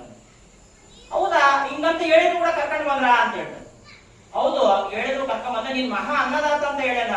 ಸಂತರಿಗೆ ಮಹಾತ್ಮರಿಗೆ ನೀನು ಊಟ ಮಾಡಕ್ಕೆ ನಾವು ಪ್ರಸಾದ ಮಾಡ್ಸೋಕೋಸ್ಕರ ನೀನು ದವಸ ಧಾನ್ಯಗಳು ಕೊಟ್ಟಿಲ್ಲ, ನೀನ್ ಮಹಾ ಅನ್ನದಾತ ಅಂತ ಹೇಳೋಣ, ಅದಕ್ಕೆ ಕರ್ಕೊಂಡ್ ಬಂದ. ನನ್ನ ಎಲ್ಲೇನಂದ್ರೆ ಅಲ್ಲಿ ಕುತ್ಕೊಂಡಿರ್ತಾನ, ಅದೇನ್ ಮಾಡ್ತಾರ, ರಾಮನಾಮ ಸ್ಮರಣೆ ಮಾಡ್ಕೊಂತ. ಅವನಿಗೆ ತನ್ನ ತಪ್ಪಿನ ಅರಿವಾಗುತ್ತೆ. ಅರಿವಾಗಿ ಏನ್ ಮಾಡ್ತಾನಂದ್ರೆ ಓಡ್ತಾನ. ಓಡಿ ಅವನ ಕಾಲ ಮೇಲೆ ಬಿದ್ದು ಕ್ಷಮೆ ಕೇಳ್ತಾನ. ಅಂದ್ರೆ ಭಗವಂತನ ನಾಮ ಏನ್ ಮಾಡುತ್ತ ಅಂದ್ಬಿಟ್ರೆ ಬಗಲಾಗಿದ್ದಂತ ದುಷ್ಟರನ್ನು ಕೂಡ ಏನ್ ಮಾಡುತ್ತಾ ಪರಿವರ್ತನೆ ಮಾಡ್ತಾನೆ. ನನ್ನ ಒಳಗಡೆ ನಾನು ಒಳ್ಳೆಯನಾಗಿದ್ರೆ ಒಂದ್ಸಾರಿ ಏನಾಗುತ್ತಂದ್ರೆ, ಈ ರಾವಣಾಸುರ ಇದ್ನಲ್ಲ, ರಾವಣಾಸುರ ಏನ್ ಮಾಡಿದ್ನಂದ್ರೆ ಈ ಸೀತೆಯನ್ನು ಒಲಿಸ್ಕೊಳ್ಳೋಕೋಸ್ಕರ ಬೇರೆ ಬೇರೆ ಬೇರೆ ಬೇರೆ ಪ್ರಯೋಗಗಳೆಲ್ಲ ಮಾಡಿದ. ಯಾರೋ ಒಬ್ರು ಹೇಳ್ತಾರೆ, ಅಲ್ಲೋ ಮನೆ ನೀನು, ನಾವೆಲ್ಲ ರಾಕ್ಷಸ ಜನ್ಮ ನಮ್ಮದು, ರಾಕ್ಷಸ ಮನಸ್ಸು ಮಾಡಿದ್ರೆ ಒಂದು ಕ್ಷಣದಲ್ಲಿ ಯಾವ ರೂಪನಾದ್ರೂ ತಾಳ್ಬೋದು, ನೀನ್ ಯಾಕೆ ರಾಮನ ರೂಪ ತಾಳ್ಬಾರ್ದು? ರಾಮನ ರೂಪ ತಾಳಿ ಹೋಗಿ ಸೀತೆ ಮುಂದೆ ನಿಂತ್ಕೊಂಡ್ರೆ ನಿನ್ನ ಪಾದಗಳಿಗೆ ಶರಣ ಆಗಿಬಿಡ್ತಾಳಲ್ಲ, ನೀನ್ ಯಾಕೆ ರಾಮನ ರೂಪ ತಾಳಿಲ್ಲ ಅಂದ್ರೆ, ಅವಾಗ ರಾವಣ ಹೇಳ್ತಾನೆ, ನಾನು ಆ ಪ್ರಯತ್ನ ಕೂಡ ಮಾಡಿದೆ, ನಾನು ರಾಮನ ರೂಪ ಏನೋ ಧರಿಸಿಬಿಟ್ಟೆ, ಧರಿಸಿದ ಮರುಕ್ಷಣದಾಗ ನನ್ನ ಹೆಂಡತಿ ಕೂಡ ನನಗೆ ತಾಯಿ ತರ ಕಾಣಕ್ಕೆ, ಅಂದ್ರೆ ಕಾಣ್ತಕ್ಕಂಥ ಎಲ್ಲಾ ಹೆಣ್ಣು ಮಕ್ಕಳು ಕೂಡ ನನಗೆ ತಾಯಿ ರೂಪದಾಗ ಕಾಣಕ್ಕಿದ್ರು. ಅದಕ್ಕೋಸ್ಕರ ನಾನು ಆ ರೂಪನ, ಅಂದ್ರೆ ರಾಮ ಎಲ್ಲಿರ್ತಾನೋ ಅಲ್ಲಿ ಕಾಮ ಇಲ್ಲ ಅಂತ, ಎಲ್ಲಿ ರಾಮನಿರುವನೋ ಅಲ್ಲಿ ಕಾಮಕ್ಕೆ ಅವಕಾಶ ಇಲ್ಲ, ಎಲ್ಲಿ ನಾಮ ಸ್ಮರಣೆ ಇತ್ತು ಅಲ್ಲಿ ಆಸೆಗಳಿಗೆ ಈಸೆಗಳಿಗೆ ಎಲ್ಲ ಏನಿರಲ್ಲ, ಅವಕಾಶ ಇರಲ್ಲ. ಅಂದ್ರೆ ಏನ್ ಮಾಡ್ತಂದ್ರೆ ಅವನ ರೂಪನೇ ಇಷ್ಟ ಮಾಡ್ತಂದ್ರೆ ಅವನ ರೂಪನ ಧರಿಸಲು ರಾಮನೇ ಅಲ್ಲ, ಒಬ್ಬ ರಾಕ್ಷಸ ರಾಮನ ರೂಪ ಧರಿಸಿದ್ದಕ್ಕಾಗಿ ನಾವು ಇರ್ತಕ್ಕಂಥ ಕಾಮ ಎಲ್ಲ ಹೊಡೆದೋಗ್ಬಿಡ್ತಂದ್ರೆ, ನಾವು ಸಾಮಾನ್ಯವಾಗಿ ರಾಮನ ನಾಮಸ್ಮರಣೆಯನ್ನು ನಿರಂತರ ಮಾಡ್ತಾ ಇದ್ರೆ ಮತ್ತೆ ನಮ್ಮೊಳಗೆ ಎಂತ ಅದ್ಭುತಗಳೆಲ್ಲ ಆಗಿ ಹೋಗ್ತಾವ. ನಮ್ಮೊಳಗೆ ದೈವಿ ಗುಣಗಳೆಲ್ಲ ಬರಕ್ ಸ್ಟಾರ್ಟ್ ಆಗ್ತಾವ. ನಾವು ನಾಮಸ್ಮರಣೆಯಲ್ಲಿ ಬರ್ತಕ್ಕಂಥ ದೈವಿ ಗುಣಗಳು ಏನಂತಂದ್ರೆ ದೇವರೇ ಆಗಿ ಹೋಗ್ತಾನೆ. ಮನುಷ್ಯನಲ್ಲಿರೋದು ದೇವರಲ್ಲಿರೋದು ಪ್ರೀತಿ ಕರುಣೆ ಬಿಟ್ಟರೆ ಮತ್ತೆ ಬೇರೆ ಏನೂ ಇಲ್ಲ. ದ್ವೇಷ ಅಸೂಯೆಗಳಿದ್ರೆ ನಮ್ಮ ಮನುಷ್ಯ ಆಗಿಬಿಟ್ಟಿದ್ದಾರೆ. ಅವನು ಯಾಕೆ ಅವನು ಭಗವಂತನಾದ ಅಂದ್ರೆ ಅವನ ಒಳಗಡೆ ಪ್ರೀತಿ ಕರುಣೆ ಮಾತ್ರ ಐತೆ, ವಾತ್ಸಲ್ಯಗಳು ಮಾತ್ರ ಇರೋದು. ಇದು ಅವ್ರು ಏನ್ ಮಾಡ್ತಿದ್ದಾರೆ ಅಂದ್ರೆ ಭಗವಂತ ಭಕ್ತರಿಗೆ ಈ ತರ ಪ್ರೀತಿ ಪ್ರೇಮ, ಇದು ಒಂದು ತಮಿಳಿನಲ್ಲಿ ಒಂದು ವರ್ಡ್ ಬರ್ತದೆ, ಅಣ್ಬೆ ಶಿವಂ ಅಂತ ಕರೀತಾರೆ. ಅಣ್ಬೆ ಶಿವಂ ಅಂದ್ರೆ ಅಣ್ಬೆ ಅಂದ್ರೆ ಪ್ರೀತಿ ಅಂತ, ಪ್ರೀತಿಯೇ ಶಿವ ಅಂತ ಅಲ್ಲಿ ಒಂದು ಆ ಶಿವಾಲಯಗಳ ಮೇಲೆ ಬರ್ದಿರ್ತಾರ ಅಂತ ನಾನು ಕೇಳಿದ್ದೆ. ಅಣ್ಬೆ ಶಿವಂ ಅಂದ್ರೆ ಪ್ರೀತಿಯೇ ಶಿವ ಅಂತ, ಅಂದ್ರೆ ಪರಮಾತ್ಮನೊಳಗ ಪ್ರೀತಿ ಬಿಟ್ರೆ ಮತ್ತಿನ್ನೊಂದು ಏನು ಇರಲ್ಲ. ದ್ವೇಷ ಅಸೂಯೆಗಳೆಲ್ಲ ನಮ್ಮೊಳಗೆ ಇರ್ತಾವ. ಆ ಪ್ರೀತಿಯನ್ನು ನಾವು ಸಂಪಾದನೆ ಮಾಡ್ಕೋಬೇಕಂದ್ರೆ ನಾವು ನಿರಂತರ ಭಗವನ್ ನಾಮಸ್ಮರಣೆಯಲ್ಲಿದೆ ಮುಳುಗಿರ್ಬೇಕು ಅಂತ. ಪ್ರಪಂಚದ ಚಿಂತೆ ಮಾಡಿದ್ರೆ ಏನಾಗುತ್ತಾ ಅಂದ್ರೆ ನಾವು ಪ್ರಪಂಚದ ಚಿಂತೆ ಎಲ್ಲ ಮಾಡ್ತಾ ಇದ್ವಿ. ಪ್ರಪಂಚದ ಚಿಂತೆ ಮಾಡಿದ್ರೆ ಏನಾಗುತ್ತೆ ಅಂದ್ರೆ ನಮಗೆ ತಾಪ ಉಂಟಾಗುತ್ತೆ. ಪ್ರಪಂಚದ ಚಿಂತೆ ಮಾಡೋನಿಗೆ ಆಗೋದು ತಾಪ. ಭಗವಂತನ ಚಿಂತೆ ಯಾರು ಮಾಡ್ತಾರೋ ಯಾರು ಭಗವಂತನ ಚಿಂತೆ ಮಾಡ್ತಾರೋ ಅದು ತಪಸ್ಸಾಗುತ್ತ ಅಂತ. ಮಾಮೂಲಾಗಿ ನಾವು ಲೌಕಿಕರಾಗಿರೋದ್ರಿಂದ ಪ್ರಪಂಚದ ಚಿಂತೆ ಮಾಡೋದ್ರಿಂದ ನಮಗೆ ತಾಪನೇ ಹೆಚ್ಚು. ನಾವು ಎಳ್ಕೊಂಡು ದುಃಖನೇ ನಮ್ಮ ಮೈ ಮೇಲೆ ಅಳ್ಕೊಂತಿರ್ತೀವಿ. ಯಾವುದೋ ಒಂದು ತಗೊಳ್ತೀವಿ ದುಃಖ, ಪ್ರತಿಯೊಂದರಿಂದ ದುಃಖ. ಯಾವಾಗ ನಾವು ಭಗವಂತ ನಾಮಸ್ಮರಣೆ ಇರುತ್ತಾನೋ ಅದು ತಪಸ್ಸಾಗಿ ಬಿಡುತ್ತೆ. ಅವನಿಗೆ ದುಃಖ ಅಂತಕ್ಕಂಥ ದೂರಾಗಿ ಹೋಗ್ಬಿಡುತ್ತೆ. ಭಗವಂತನ ಶಾಸನವನ್ನು ಯಾರು ಒತ್ಕೊಂಡು ಬದುಕ್ತಿರ್ತಾನೋ ಅವನು ದುಃಖಿ ಅಲ್ಲ ಈ ಪ್ರಪಂಚದಲ್ಲಿ. ಅವರೇ ಹೇಳ್ತಾರೆ, ಕಬೀರದಾಸರು ಒಂದು ದೋಹೆ ಇದೆ. ಆ ದೋಹೆ ಏನಂದ್ರೆ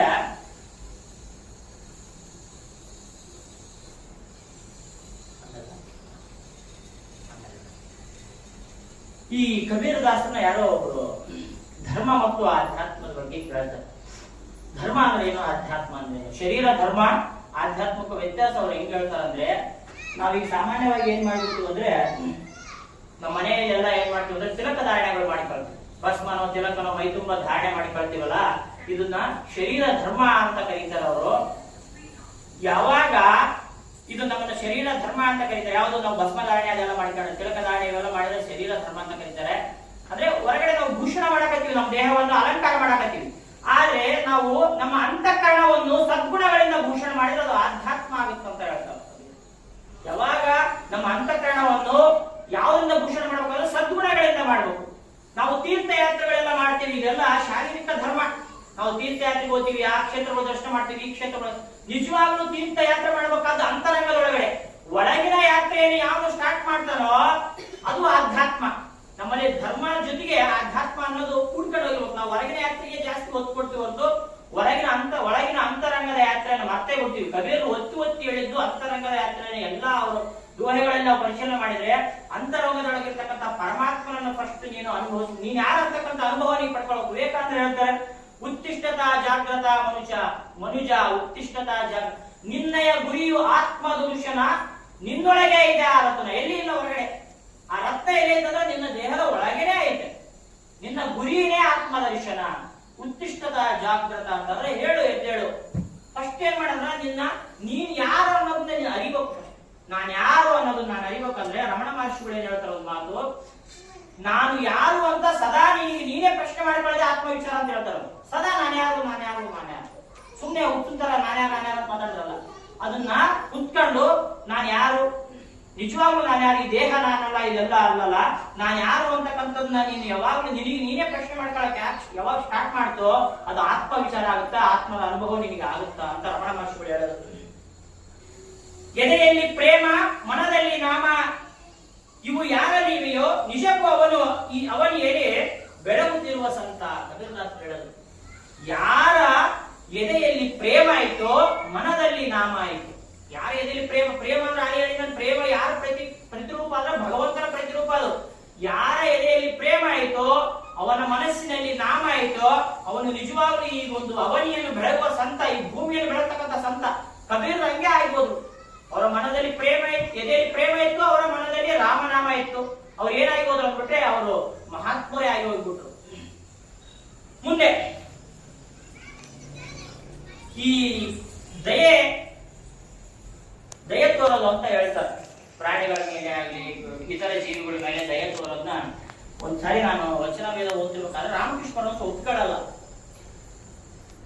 ದಯೆ ಅನ್ನೋದು ಏನಾಗ್ಬಿಡುತ್ತದೆ, ನಾವು ಮಾಮೂಲಾಗಿ ಯಾರ ಮೇಲೆ ದಯೆ ಮಾಡಿದ್ವಿ, ನಾವು ಅವ್ರ ಮೇಲೆ ದಯೆ ತೋರಿದ್ವಿ ಅಂದ್ರೆ ಏನಾಗುತ್ತದೆ, ಸರ್ವಜೀವಿಗಳಲ್ಲೂ ಪರಮಾತ್ಮ ಅದೇನಂತ ಅವ್ರು ಹೇಳ್ತಾರೆ. ಸರ್ವಜೀವಿಗಳಲ್ಲೂ ಪರಮಾತ್ಮ ಅದೇನಂದ್ರೆ ನೀನ್ ಪರಮಾತ್ಮ ಮೇಲೆ ದಯೆ ತೋರಕ್ ನೀನ್ ಯಾರಲ್ಲ. ಅದನ್ನ ಯಾವಾಗ್ಲೂ ನಾವು ಯಾವ ರೀತಿ ಕನ್ಸಿಡರ್ ಮಾಡ್ಕೊಂಡ್ರೆ ಸೇವೆ ಅನ್ಬೇಕು. ನೀನ್ ಯಾರಿಗೆ ಆಗಿರ್ಲಿ, ಬಡವ ಆಗಿರ್ಲಿ, ಇನ್ನೊಬ್ಬನಾಗಿರ್ಲಿ, ನೀನ್ ಆತಗೆ ಏನೋ ಸಹಾಯ ಮಾಡಿ ಅಂದ್ರೆ ಅದು ನಿನ್ನ ಭಗವಂತನಿಗೆ ನೀನ್ ಮಾಡಿರುವಂತ ಸೇವೆ ಅದು. ನೀನ್ ಏನ್ ಮಾಡಿದ್ರೆ ದಯೆ ಅಂತಕ್ಕಂಥದ್ದು ಭಗವಂತನಿಗೆ ಮಾತ್ರ ವರ್ತಿಸ್ತಕ್ಕಂಥ ವಿಚಾರ. ದಯೆ ಭಗವಂತ ಮಾತ್ರ ತೋರ್ಬನ್ನೇ ಹೊರತು ನಾವ್ಯಾರು ತೋರಕ್ಕಾಗಲ್ಲ. ಯಾಕಂದ್ರೆ ಎಲ್ಲಾ ಕಡೆಗಿರೋ ಅವನೇ ಆಗಿರೋದ್ರಿಂದ ಈ ದಯೆ ಅಂತಕ್ಕಂಥದ್ನ ಬಳಸಬಾರ್ದು ಅಂತ ಈ ಗುರುವಿನ ಮಹತ್ವವನ್ನು ಹೇಳ್ತಾರೆ. ಗುರುವಿನ ಮಹತ್ವವನ್ನು ಹೇಳ್ತಾ ಅವ್ರು ಏನ್ ಹೇಳಿದ್ರು ಅಂದ್ರೆ, ಗುರುವೇ ಅಗಸ ಶಿಷ್ಯರೇ ವಸ್ತ್ರ. ಕಬೀರದಾಸ್ ಹೇಳಿದ್ರು, ಗುರುವೇ ಅಗಸ ಶಿಷ್ಯರೇ ವಸ್ತ್ರ, ದೇವರೇ ಸಾಬೂನು. ಅಂದ್ರೆ ಗುರು ಅಂತಕ್ಕಂಥ ಅಗಸ ಅಂದ್ರೆ ಬಟ್ಟೆ ಒಗೆಯೋನು, ಶಿಷ್ಯ ಬಟ್ಟೆ ಏನಾಗಿರ್ತದೋ ಹೊಲಸು ಆಗಿರ್ತದೆ. ಅಂದ್ರೆ ನಮ್ಮ ಮನಸ್ಸು ಏನಾಗಿರ್ತದೆ, ಮಲಿನವಾಗಿರ್ತದೆ. ಯಾಕಂದ್ರೆ ಈ ಲೌಕಿಕ ವಿಚಾರಗಳನ್ನ ಇಟ್ಕೊಂಡು ನಾನು ಭಗವಂತನ ಕಾಣ್ತಂದ್ರೆ ಆಗ್ಲಾರ್ದ ಕೆಲಸ ಇದೆ. ಆ ಮಲಿನ ಆಗಿರ್ತಕ್ಕಂಥ ಮನಸ್ಸನ್ನು ಒಗಿಬೇಕಂದ್ರೆ ಅದು ಗುರುವಿನ ಸ್ಪರ್ಶನೆ ಆಗ್ಬೇಕು, ಗುರುವಿನಿಂದಲೇ ಇದು ಆಗ್ಬೇಕಾಗುತ್ತೆ. ಅದಕ್ಕೋಸ್ಕರ ಅವ್ರು ಏನ್ ಹೇಳಿದ್ರೆ, ಗುರುವೇ ಅಗಸ ಶಿಷ್ಯರೇ ವಸ್ತ್ರ, ದೇವರೇ ಸಾಬೂನು ಅಂತ. ಸಾಬೂನು ಯಾರಂದ್ರೆ ಭಗವನ್ನಾಮದ ಯಾವಾಗ ನಿನಗೆ ಉಪದೇಶ ಮಾಡ್ತಾನೋ ಆ ಭಗವನ್ನಾಮ ಏನ್ ಮಾಡ್ತಂದ್ರೆ ಸಾಬೂನ್ ತರ ಕೆಲಸ ಮಾಡ್ತಾ, ಅವ್ರು ಸ್ವಚ್ಛ ಮಾಡ್ತದೆ, ಮನಸ್ಸನ್ನು ಶುದ್ಧ ಮಾಡುತ್ತೆ. ಧ್ಯಾನ ಶಿಲೆಯ ಮೇಲೊಗೆಯುವನು ಜ್ಯೋತಿಯು ಹೊರಹೊಮ್ಮುವುದು. ಯಾವಾಗ ಧ್ಯಾನ ಶಿಲೆ ಅಂದ್ರೆ ಧ್ಯಾನವನ್ನು ಹೇಳಿಕೊಟ್ಟು ಅವನಿಗೆ ನಾಮವನ್ನು ಕೊಟ್ಟು ಧ್ಯಾನವನ್ನು ಹೇಳಿಕೊಡ್ತಾನಲ್ಲ, ಆ ಧ್ಯಾನ ಶಿಲೆಯ ಮೇಲೆ ಯಾವಾಗ ಒಗಿತನೋ ಹಾಕಿ ಗುರು, ಅವಾಗ ಏನಾಗ್ತದೆ, ಒಳಗಿಂದ ಒಂದು ಜ್ಯೋತಿ ಪ್ರಕಾಶ ಹೊರಹೊಮ್ಮುತ್ತದೆ. ಅಂದ್ರೆ ಆತ್ಮಾನುಭವ, ನೀನ್ ಯಾರು ಅಂತಕ್ಕಂಥ ಅನುಭವ ನಿಮಗೆ ಆಗುತ್ತೆ. ಅದು ಹೆಂಗಿರ್ತಂದ್ರೆ, ಈ ಒಬ್ಬ ತಾಯಿ ಮದಾಲಸೆ ಅಂತ ಒಬ್ಬ, ಆ ಮದಾಲಸೆ ಏನ್ ಮಾಡ್ತಾಳೆ, ತೊಟ್ಟಿಲಾಗಿರ್ತಕ್ಕಂಥ ತನ್ನ ಮಗುವಿಗೆ ಆತ್ಮತತ್ವ ಬೋಧನೆ ಮಾಡ್ತಾಳೆ. ಆ ಜೋಗಳ ಹಾಡಿನ ಮೂಲಕನೇ ಬೋಧನೆ ಮಾಡ್ತಾಳೆ. ಅದರಲ್ಲಿ ಎಕ್ಸ್ಪ್ಲೈನ್ ಮಾಡ್ತಾಳೆ, ನೀನು ಆ ಮಗುವಿಗೆ ಏನ್ ಹೇಳ್ತಾಳೆ ಅಂದ್ರೆ, ಆತ್ಮ ಅಂದ್ರೆ ಹೆಂಗಿರ್ತದೆ, ಅದ್ರ ಅನುಭವ ಹೆಂಗಿರ್ತ, ಆ ಆತ್ಮ ಯಾವ ತರ ಹೊಳಿತಿರ್ತ ಅಂತ ಒಂದಿಷ್ಟು ಸಾಲುಗಳು ಅದರಲ್ಲಿ ಆರಿಸ್ಕೊಂಡಿದ್ದಾನು. ಒಳ ಒಳ ಒಳಪು ತೋರುವುದು ನಿನ್ನಿಂದ, ನಳ ನಳ ನಡಿಪ ರಶ್ಮಿಯಿಂದ, ತಳತಳಿಸುವ ತೋರುವ ಸತ್ಯಾನಂದ, ಬೆಳಕ ಪಡೆದು ಸುಖಿಯಾಗೋ ನೀ ಕಂದ, ಬೆಳಕ ಪಡೆದು ಸುಖಿಯಾಗೋ. ಹೊಳಪು ತೋರುತ್ತದೆ ನನ್ನಿಂದ.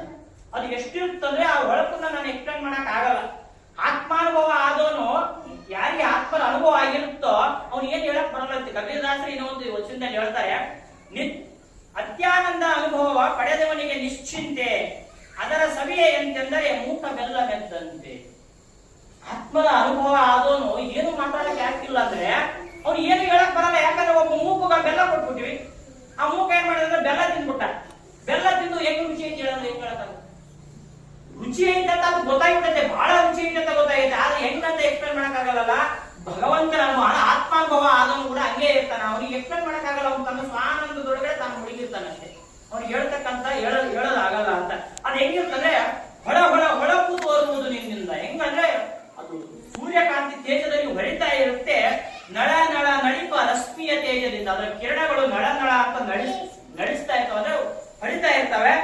ಥಳಥಳಿಸುವ ತೋರುವ ಸತ್ಯಾನಂದ, ಆ ಸತ್ಯವಾದ ನಿಜವಾದ ಆನಂದ ಇರೋದು ಒಳಗಡೆ. ನಾವೆಲ್ಲ ಏನ್ ಮಾಡ್ತೀವಿ ಅಂದ್ರೆ ಬಾಹ್ಯ ಪ್ರಪಂಚದಲ್ಲಿ ಆನಂದ ಹುಡುಕಿ, ಆ ಆನಂದ ಅಂತಕ್ಕಂಥದ್ದು ಇರೋದು ನನ್ನ ಆತ್ಮದೊಳಗಡೆ. ಆ ಆತ್ಮಾನಂದವನ್ನೇ ಎಲ್ಲದಕ್ಕೂ ಮೀರಿಸಿರ್ತಕ್ಕಂಥ ಆನಂದ. ಅಂತ ಬೆಳಕನ್ನ ಪಡೆದು ನೀನು ಸುಖಿ ಆಗಪ್ಪ ಕಂದ ಅಂತ ಅದು ಒಂದು ಜೋಗಳ ಹಾಡು ಬರುತ್ತೆ, ತಾಯಿ ಮದಾಲಸ್ಯದದು. ಆ ಜೋಗಳ ಹಾಡನ್ನ ಹಾಡ್ತಾಳಾಗಿ. ಅದ್ರ ಜೊತೆಗೆ ಒಂದೊಂದಿಷ್ಟು ವಚನಗಳು ಅವ್ರದ್ದು ಯಾರು ಕಬೀರ ದೋಹೆಗಳನ್ನ ನೋಡೋಣ. ಸಾಧು ಸಂತರ ಒಂದು ಸಂಗನ ಹೆಂಗ ಅಂತ ಅವ್ರು ಹೇಳ್ತಾರೆ, ಭಗವನ್ನಾಮವೇ ಕ್ಷೀರ, ವ್ಯವಹಾರವೇ ನೀರು,